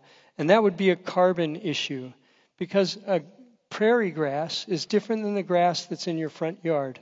A prairie grass has deep roots, very deep roots. And as the grasses grow, they accept carbon dioxide from the air, and they take that carbon dioxide, they turn it into oxygen, but all the carbon dioxide goes into their roots and deep into the earth. You can sequester over 1 billion tons of carbon dioxide just by planting enough prairie grasses to restore these places to what they were. So when we talk about being kind to the environment, we shouldn't only focus on materials and energy. Think about the life that needs to be there, because they can do as good a job as we can just making sure we use wood instead of steel or things like that. Those other things are extremely important. You should never discredit them. But we have to go beyond that. And biodiversity and habitat is very important in understanding carbon connections. Why did this grass go away, actually, you might ask yourself? Well, like much of the world, only about 10, 20, 30,000 years ago, our continents, even this continent where Turkey, 2 continents where Turkey exists, were filled with gigantic animals, huge animals, and that's what you find in the fossil record. You had horses the sizes of giraffes and tigers the size of horses and massive, massive creatures. And they treated the soil in a different way than domestic cattle do. They were much larger. They ate a lot more. So they ate up most of the grasses, but then their excrement, their feces, their shit, for lack of a better term, also gave fertilizer to the ground, and the grasses grew back quickly, and grass goes very quick. So it was a natural cycle that existed until humans came, ate up all those creatures. They're gone now. And the only thing we have left are the remnants of these fantastically big animals, and those are things like cows and maybe buffalo. Well, they don't treat the soil in the same way as one of these large animals, and as a result, the grasses get dry and they burn. So a grass fire burns fast. So one of the problems is that you're always going to have fires when you use colonial grass. There's always a danger of a fire. How do you change that problem? Well, one of the things that you do is you look at the grasses and you say, we need to have a controlled fire. You probably know that word. Where you take an area and you burn just that area to remove all the old fuel that starts the fires, and then we can replant it with natural grasses. Well, we brought that idea to the community, and you can imagine they were very scared. No, we don't want you burning the top of our hill over here because it's going to reach down and burn my house. And I understood the fear, but it was scientific process, so it wouldn't cause them any trouble. But everyone had a vote, and they voted not to do the burn. And we were kind of stuck. So we were wondering what to do. And some weeks later, by the grace of God, a bolt of lightning struck just our site, came down from the sky and caught the entire site on fire. And it was amazing. And after that happened, everyone thought we had a straight line to God or something. And it just cleared all the fuel that was there. And we were able to start replanting with natural grasses. And the fire did not spread. Nobody was hurt. There was very little damage. It was scary, but it was well controlled. And so that moment we understood that things could change. So this fire was intense. This is the site. Our building was to go right on where all those fires are. And fortunately, it was put out quickly. Then all the burned remnants were there. And then as soon as the burning stopped, after 2 or 3 rains and a little bit of a help, the grasses, and then many of them were the natural grasses, grew back almost immediately because plants love fire. They grow very quickly when it happens. We started to look at the seeds, and we decided the best way to replant these fields was to collect natural native seeds from the plants that grow around the site. And so we began a campaign called the Seed Collection Project, where we worked together with the local university and people that live in this region to help us collect natural seeds. So we showed them what types of seeds and plants to collect and which ones to avoid. And everybody went out in these kind of parade of people collecting seeds, and they felt ownership over the process, which connected them to this change that although they may understand climate change, they don't really understand it always as some professionals do. And so they just felt good about collecting these seeds, and they connected to the scientific challenge of climate change through this process. The seeds were cataloged. They were taken to the university. They were dried. They were cleaned. They were made to grow, and those seeds then were taken to the site and replanted. So we have revitalized this ancient prairie that existed for hundreds of thousands of years. Only until the last 200 years did it disappear. We made this crazy calendar, which I would love for everyone to look at and remember. It's a circular calendar, so at the top is December, and each little triangular pie, like a pizza pie, is a different month. And if you draw a line from the center of this circle out to the edge to a certain date, say the 21st of February, you can see this is January, December, January, February. That's roughly the 21st of February. Everything that it cuts through is what's happening on that day. So it may be natural things like a bird that's having a mating season, or it may be human-made things like they're having an expo or a seminar about government. And what you do is you look at all those concentric circles and you see if there's a conflict, if there's a very big festival planned on the site. At the same time, several animals are having their mating season. You have to slide those calendar pieces around so you don't interfere. So it helps you make an organic living calendar that allows humans and wildlife to coexist.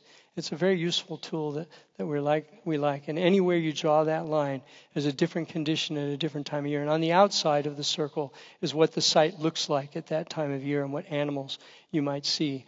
We worked with the indigenous First Nations people here. There's a number of very important tribes. There are the 3 federated or formal tribes that work together, the Mandan, the Hidatsa, and the Akira. They have provided an enormous amount of insight for us. We learned what they needed so that our goals should be in line with their goals. And one of the most important things they wanted was to make a way that this building would send people to their lands where they lived so that their economy could flourish. So it wouldn't just be our economy, our making money. The people that go to these other places would spend money where they are, either buying their crafts and other things. They also said very many funny things like, well, we would never make a building for one person. We don't even understand that concept. Our culture is about culture. It's about all of our people. It's not about one person or another. And so that was an interesting conversation that made us think twice about what we were doing. But another thing they taught us, which was wonderful, and I share this with you because it's quite fascinating. In many of these cultures, they have a compass. They have a north, a south, and an east and a west. They understand that because it's the stars and the sun that make those directions for everybody. Wherever you are in the world, you understand north, south, east, and west. But they have 2 additional dimensions, up and down. So in addition to north, south, east, and west, through the middle is an up and a down. And they see those as directions on a compass. And they feel differently about each one of those directions, and they talk to us about it. And it inspired us to make this stargazing area built into the earth, which we're now starting to understand how we'll construct it. But you lean back, it's in the ground, so you're not above the ground. And as you lie back, you see the stars in the sky. There's no light pollution there. So you get the massiveness of the sky. And in the middle is this circle, which is a highly polished stone. It's so polished that when you look into it, it reflects the sky above. So you're looking into the earth at the sky above your head.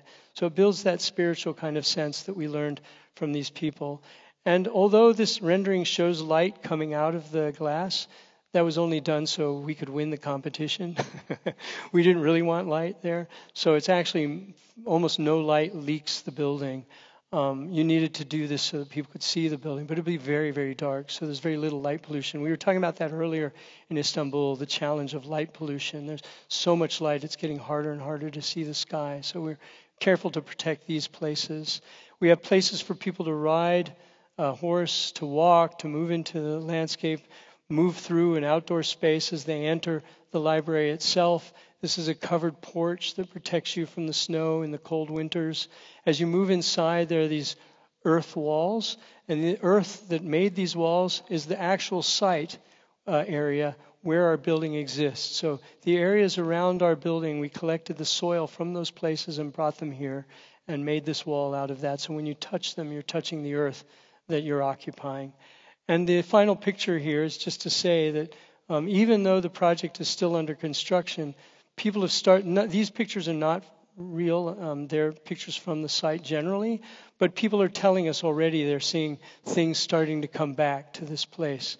And so we suspect once it's completed in 2026, a whole new world of life will be existing there that hadn't existed for thousands of years. I want to stop, but before I stop, I'll just give you a quick run through of what's on our tables or what we just finished. We recently finished an art museum in Nebraska in the center of the United States, Contemporary Art Museum. We finished a cultural center in a small town in Iowa. Just about 3,000 people live there. They're so proud that they have a piece of modern architecture in their little community. It's a wonderful feeling. When you're in a small town and you do work, your picture gets around. So when you walk down the street as the architect, everybody waves at you. It's kind of amazing. Nice feeling. Good for the ego.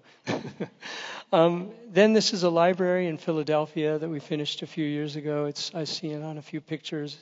Wonderfully sculptural, and it holds you in a very soft way. A symphony orchestra that we're building in St. Louis. It's going to be finished in about a year and a half, so it's under construction now. We're making an art center in New Hampshire at Dartmouth College. It's nearly done. It'll open in a few months. So this is a rendering, but soon you'll see pictures of it.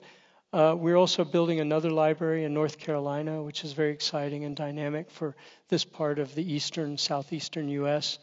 Unbelievably, we are in charge of the entire redesign of the Ford Engineering and Design Campus in Michigan, where Ford Motor Cars began. A massive project that will take generations to finish. And one of the big moves that we made here was got the Ford Motor Company to be in a smaller space so that all the space left over could be turned into habitat for biodiversity purposes and bring the general public in. It's rather spectacular. We're finishing the first stage in about 2 years, and there are 2 more phases that may happen. A small and very unusual free project for a center in Zimbabwe that is helping young women and women who operate this mine to have some independence and a place where they can bring their children while they work in these places in the fields near the center of Zimbabwe. And the last picture here is a natural science museum we're building in Mexico. It's about 50% complete, so we suspect maybe in 2 years it should be open. And I love these views from the courtyards, looking at a very spiritual place, Mexico. And the last project, the very last project, is our company, Snøhetta, who obviously all of those people that work in all those studios contribute so much to these buildings. And it is, in a very real way, our most complicated project. One of our directors and our managing partner from New York is here, Elaine Molinar. She runs our studio in New York, and so we're happy that she's here. And there are many others who wish they could be here. And so I acknowledge all their power and expertise. So thank you very much for your time. I might have gone on a little too long.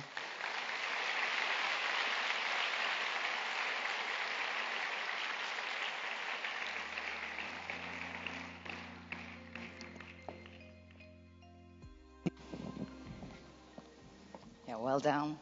Thanks a lot for this great speech, Craig. It was a pleasure to host you tonight. So please stay on stage with me for the Q&A session. Değerli konuklar, bu güzel konuşma için Craig Dykers'a çok teşekkür ederiz. Bugünkü programı soru-cevap bölümüyle tamamlayacağız. Eğer sorularınız varsa arkadaşlarımız sizlere mikrofon uzatabilirler. Şöyle bir bakayım. Türkçe ya da İngilizce sorabilirsiniz sorunuzu. Fark etmez çünkü Craig'in kulağında da aslında tercüme olacak.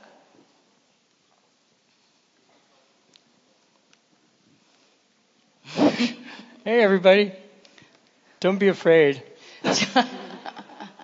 Sol tarafta bir tane soru var. Nerede? Merhaba. Hi Craig. Thank you for coming to Istanbul and giving a presentation of the wonderful projects that Snøhetta is doing. As a recent graduate, I'm a little concerned of some practices in Turkey and around the world who are engaging in greenwashing to promote LED, like their LED structures. But some of these buildings actually spend more energy than buildings without LEED certification. Yes. So I'm wondering, what are your thoughts on the effectiveness of these like sustainable building system ratings, and maybe the ways we could improve them? Yeah, thank you. Well, clearly there are going to be problems with commerce or money when it's related to, sorry, I'm hearing myself here, when it's related to how we spend money and environmental issues where money becomes very challenging.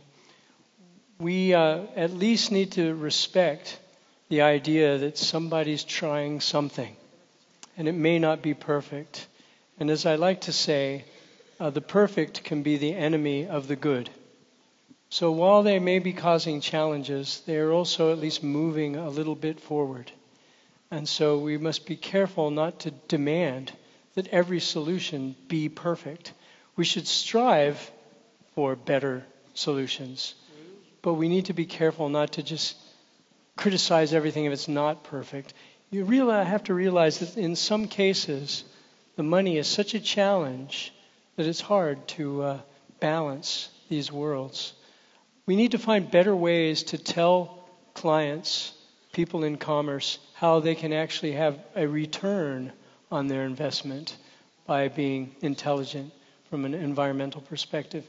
Those natural grasses in North Dakota, when we first talked about it, everybody thought we were crazy.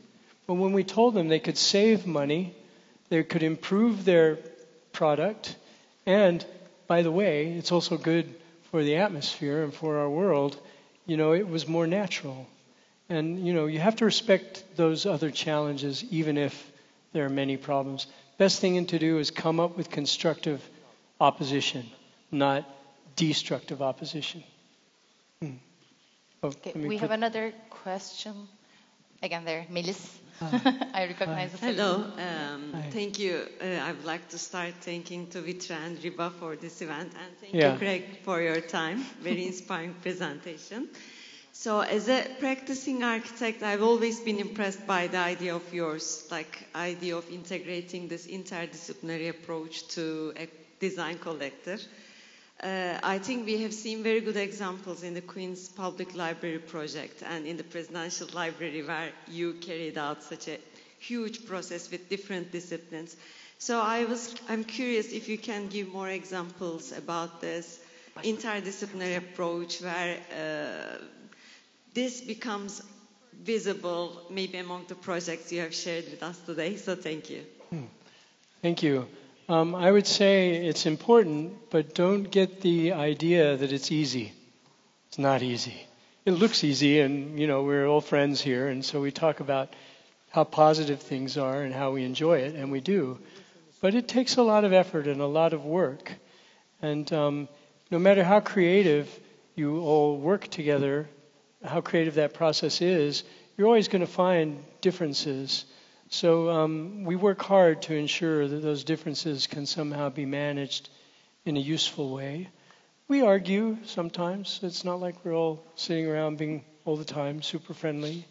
But when we argue, we try to respect each other in a certain way so that we know that it's just passion as opposed to anger. And I don't know if that answers your question. Other projects, in nearly every project we have, you can tie through some of these thoughts that were mentioned tonight, and others. Okay. Craig, we have another question from the side. Firstly, thank you so much for coming here and giving us this spectacular speech. I'm an architecture student in the first grade, and my question is, what advice would you give to us young architects? Well, I'm too old to give young advice. But I would say there are many things that are important in this world today. There's a lot of conflict. There's a lot of fear. There's a lot of anxiety. There's death all around us. Death that we shouldn't have. There's groups that want to separate people, to make them feel they're not the same at all, which creates a negative environment. So I think you shouldn't be afraid of all those things. I think you should just understand that they're important and powerful forces in the world, but any little thing you can do can make a difference that will change. And you shouldn't be pushed to the point that you feel you need to save the whole world on your next project at school. Because you'll never save the whole world. I hate to say it, that as hard as we work, we are not going to save the world. We only save parts of the world, a little at a time. And if you focus on those successes, those smaller successes, they all add up. So if each one of us has a small success, when you have everyone having a small success, it makes a big success.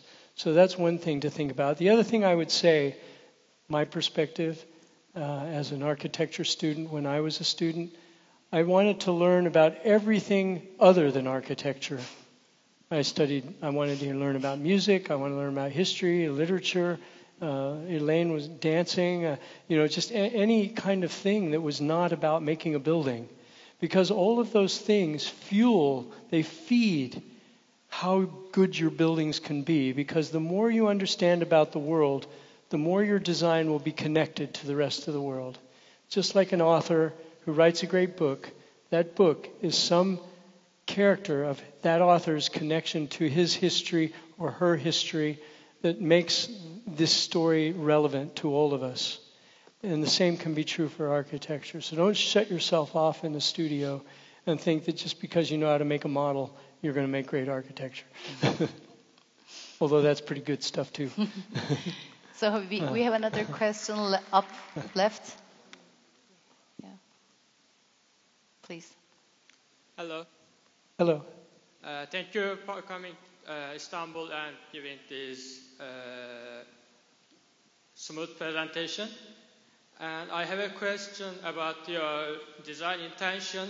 And first of all, at the beginning of your presentation, you showed the word saying living buildings.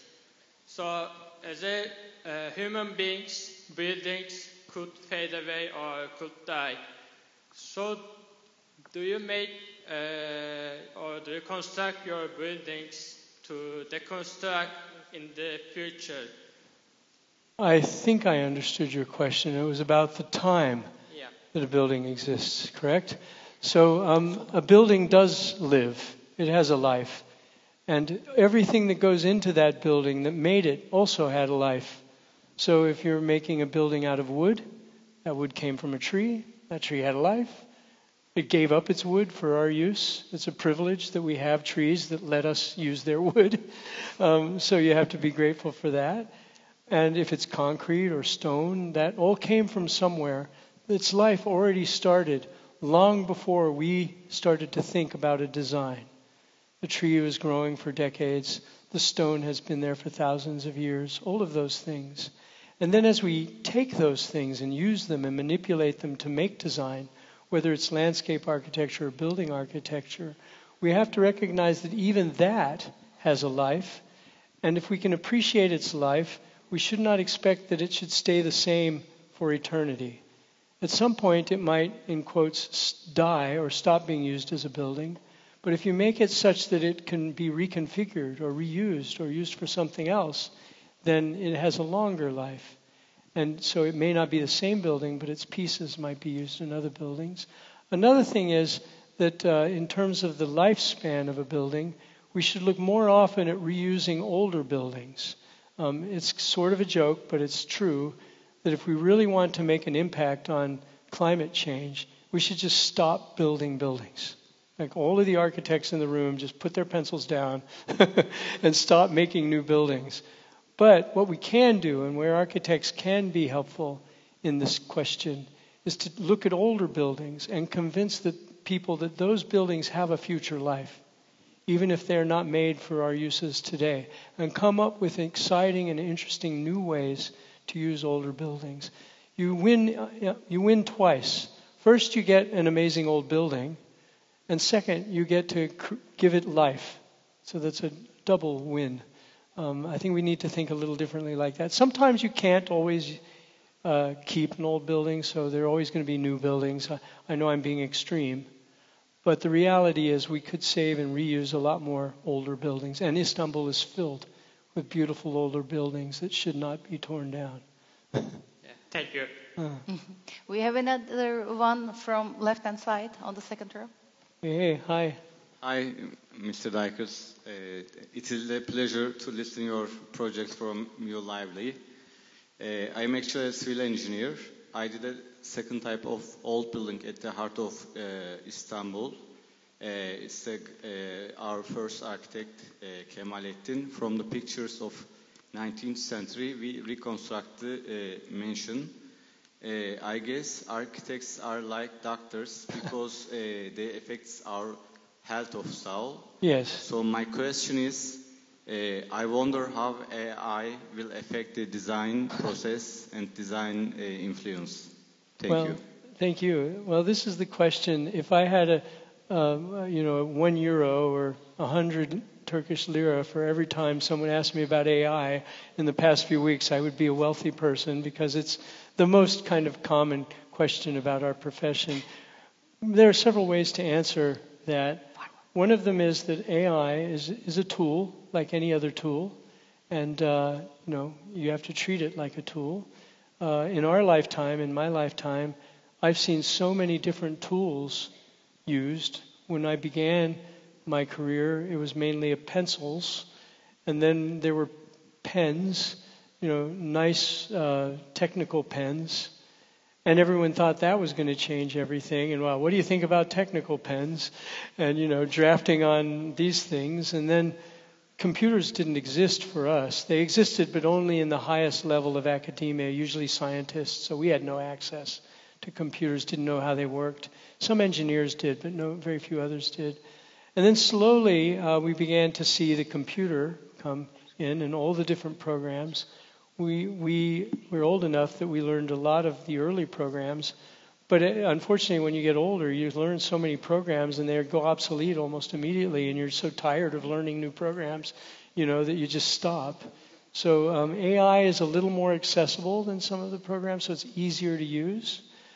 But my warning is that even though AI is incredibly helpful, and it will be a helpful tool, just like pens were, or AutoCAD, or these computer-aided drafting technologies, we should not let technology manage our lives.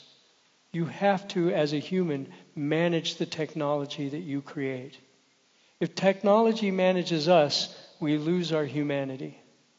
If we manage technology, we give it the gift of humanity. And that's the important difference we need to create for ourselves.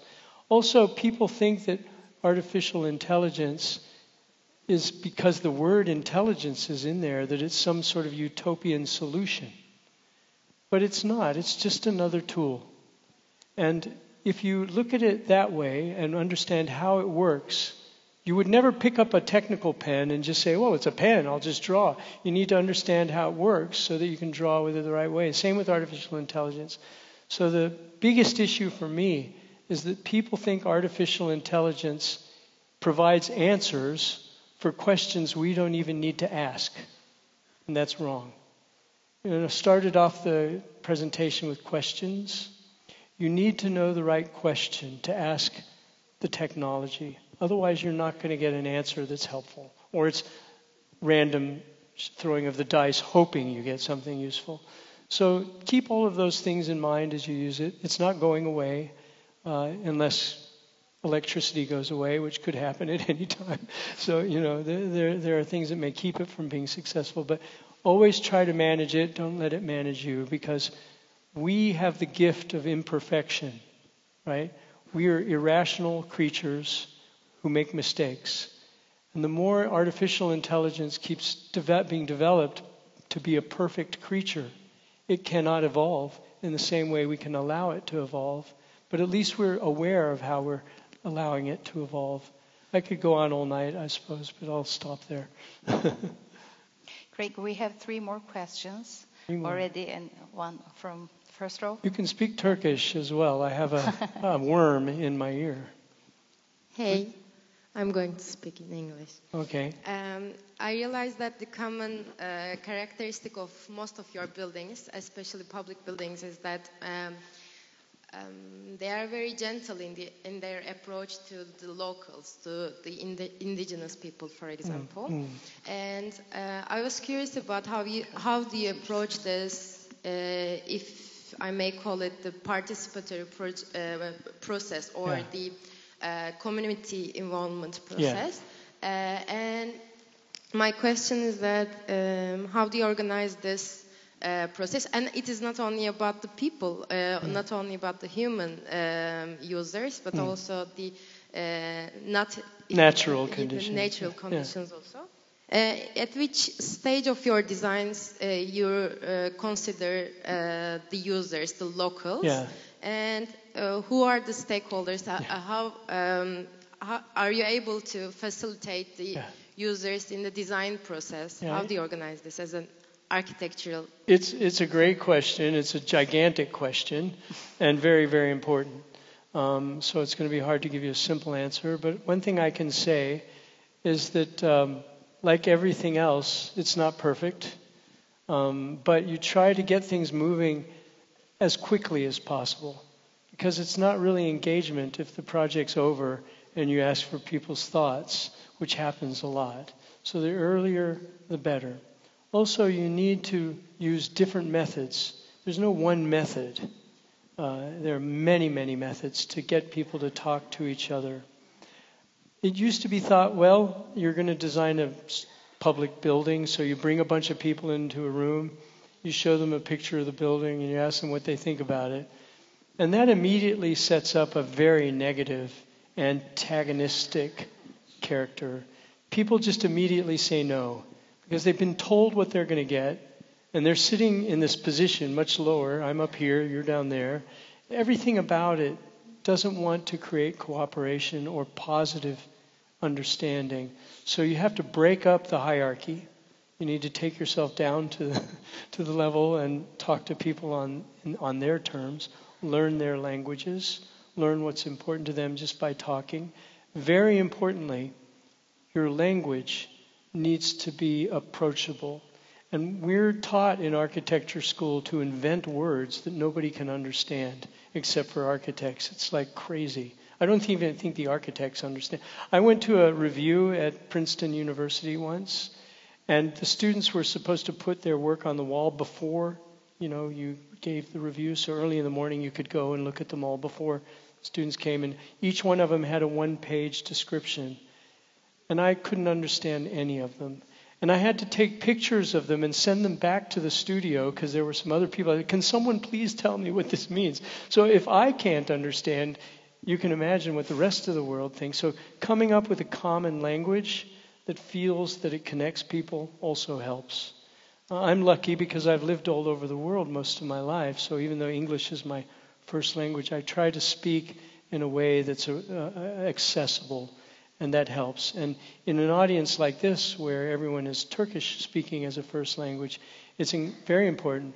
But it's not even separate languages. I can be speaking English to English speakers, and nobody understands each other.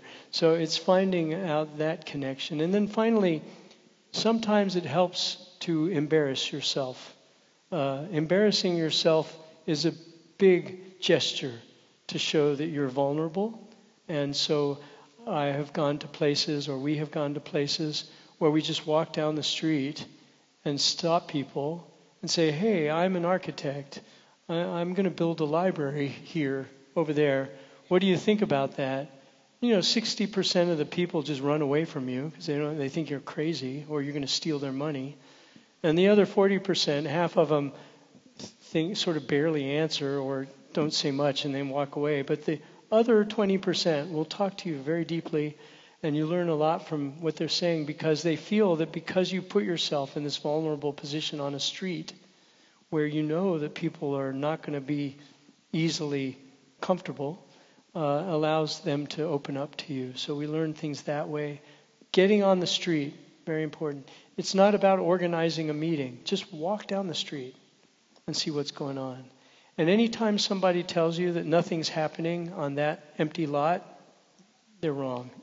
Something happens everywhere, even if it's a dog using it for them going to the toilet. But somebody uses it. There's no place anywhere that really exists that is not in use in some way. Learn those uses. Okay? We have another question over there. Sorry, we've been talking about... Yeah.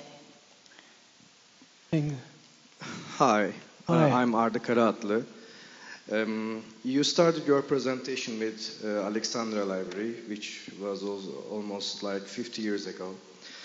And that reminds me an article that I read today, which was saying, which about Kodak, the photography company, how it collapsed unexpectedly. And a century ago, 60 years of a lifespan of a company was a success. And in 80s, it was like 30 years. Decades ago, it was like 20 years. And nowadays, 10 years of a lifespan of a company was a success. And we are entering an environment, a catastrophic environment, which no one exactly knows what's coming. And I wonder if Snøhetta has a strategy for this unknown environment. When you say companies last for 30 or 10 years, do you mean architecture companies or any kind of company? No, any kind of big operations. I see. Well, I'll answer your comment in a couple of ways. First of all, just because a company only lasts 10 years doesn't mean it's a failure. Maybe it's a good thing. Maybe in 10 years it did what it needed to do and then it recombined into something else and that was useful. I mean, if it fails because people had hoped it would last longer and they had more and they couldn't succeed, then yes, it's a failure. But time shouldn't be the indicator. It should be what those companies do or have done. The second thing is, I would say, you mentioned that we don't know what's going to happen in the future. Well, I'm afraid to say we do know what's going to happen. It's going to get worse before it gets better. There's going to be a lot of tragic conditions around the world, whether they're politically or related to speeding up of climate change. So we need to just accept that our part is not to say, oh, everything will be somehow better if we look at it better. We can only make change in ways that are valuable to us, that we can succeed in. Success can be, as I mentioned earlier, in smaller things as well as larger things. Now, there are people out there who make huge steps forward, and they're important. I would argue that most of those people are not architects. They're probably scientists or engineers or people that see the world through practical lens. We see the world through impractical lens. That's part of our gift often. But we can try. So I would say just looking at those failures tells us how we can at least make limited improvements or even big improvements over time in the future. Don't get swallowed up by all of these big problems. Yeah. Okay, so the last two questions. All right. Thank you. Hi. I'm Melis. Thank you for coming here, and it's so exciting, amazing to hear you and see all this project. My question is about the urban scale, actually, because as an architect, we sometimes focus on the building, just building, and forgot environment or the city and urban space, maybe even in a urban, even the project area scale. And so how you approach to the urban scale and all these design together with building and city lifestyle? Sure. Well, one thing that's interesting is if a city, if you connect deeply to a city, you don't feel it's different from your home. The city is your home. And so sometimes in those kinds of places you need to think about it differently than making a new city, say, a brand new city. Where you don't have a home or any connection there, and you have to build that into the design. But you're right, urban scale is very difficult for most people to deal with. The impact and the consequences of each decision changes the lives of many, many people. But I would say ultimately an urban space is simply driven by human needs, and break down the problems into smaller and smaller problems. And the smaller the problem gets, the easier it is to drive or move the problem into a better location or better space. So breaking down things is helpful. Another one is, as I mentioned earlier, our work tends to connect to natural conditions. Daylight, fresh air, sustenance, food, all of these things are things we all need. And social conditions. No matter how bad the pandemic was and how many months you spent locked away in your apartment, here we are now. We need social space. We need social conditions. So if you can infuse your thinking with those attitudes and learn how those things can make a difference and what constructive methods are available to make for positive change, you can add that to the technical challenges that urbanism requires. Because urbanism is at its very foundation a technical challenge. We can talk about exciting things all day, but if we can't manage water, or we can't manage density, or we can't manage normal sort of needs, electricity or whatever it is to get light, how we manage trash, all of those things, those are the technical problems that we need to focus on. But if we only focus on those things, the result will be very dry and very unappealing, too scientific, too predictable. We need to add the intuition component that makes us think we live and love the places we live in. So I don't know if that answers your question, but it is different, you're right. Urbanism is different in many ways, but similar in other ways. It's like your home, but it's also bigger than your home. I mean, I was joking when I was in school, there was somebody I knew who lived in New York. This was years ago. And I asked him how big his apartment was, and it was this, New York apartment. He could barely, I don't think it had a bed. It just had like a space for a stove, and he slept on the floor or whatever. And I said, how do you live like that? It's just so small. And he said, well, I don't eat dinner at home. I never cook in my kitchen. I go out to the cafe, and I meet my friends, and we eat out. So his dining room was all these different cafes all over the city.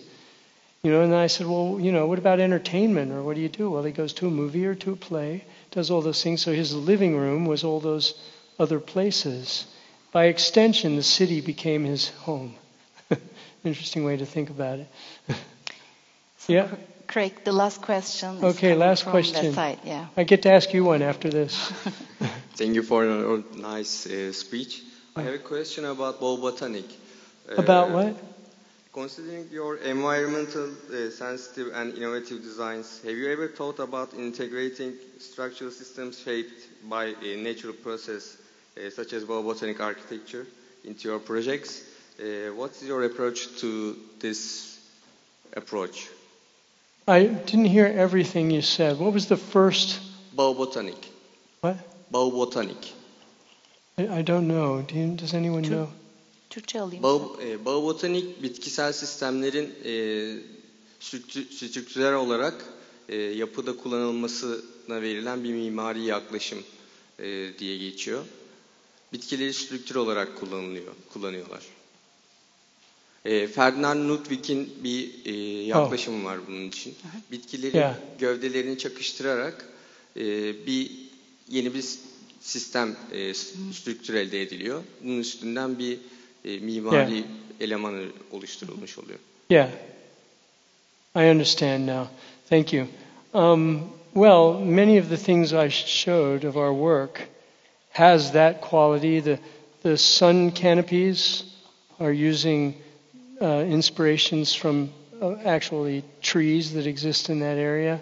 The canopy in New York City is also built from an understanding of structural stability from types of plants that we are aware of. Now, if that's part of your question, I think that has been used by many architects throughout the ages. Even in your ancient architecture here in Turkey, you'll see them using nature as an inspiration. Spirals, wave shapes, they all have structural integrity. But if you go beyond that, and if you're asking, are we using actual living things to make structures? Yeah, that's more challenging, of course. The first thing you need to ask yourself is, does that living thing want to be made into a structure? Hey, I'm just a tree. I want to stand out here. And, you you can cut my wood away, but please don't make me hold up this building for the rest of my life. And how long can it last as a living creature doing those kinds of things? So you have to go to a different scale, smaller scale. There are many studies being done right now using living matter to build materials. But it's not at the scale of a tree. It's a cellular, smaller scale. Building up material through basically the genetics of a mushroom or things that can regenerate itself are coming to terms today. So I'm certain that in the near future those technologies will advance. We do a little bit of that study in our studio in Oslo, and we're making some headway. There's certainly been some tiles that have been made that are organic, but it's not at the scale of a full creature. It's of the components of those creatures. All right. Is that it? Yes. All right. Thank you so much. Thank you. It was a pleasure. It was a pleasure. Kıymetli misafirler, bize katıldığınız için, bu saate kadar bizimle beraber olduğunuz için çok teşekkür ederiz. İyi mimarlık uygulamalarının yaşam kalitemizi arttırdığına inanıyoruz. Vitra olarak her zaman olduğu gibi bu doğrultuda çalışmalarımızı da sürdürmeye devam ediyoruz. Daha iyi bir geleceği hep birlikte tasarlamak üzere iyi akşamlar diliyorum.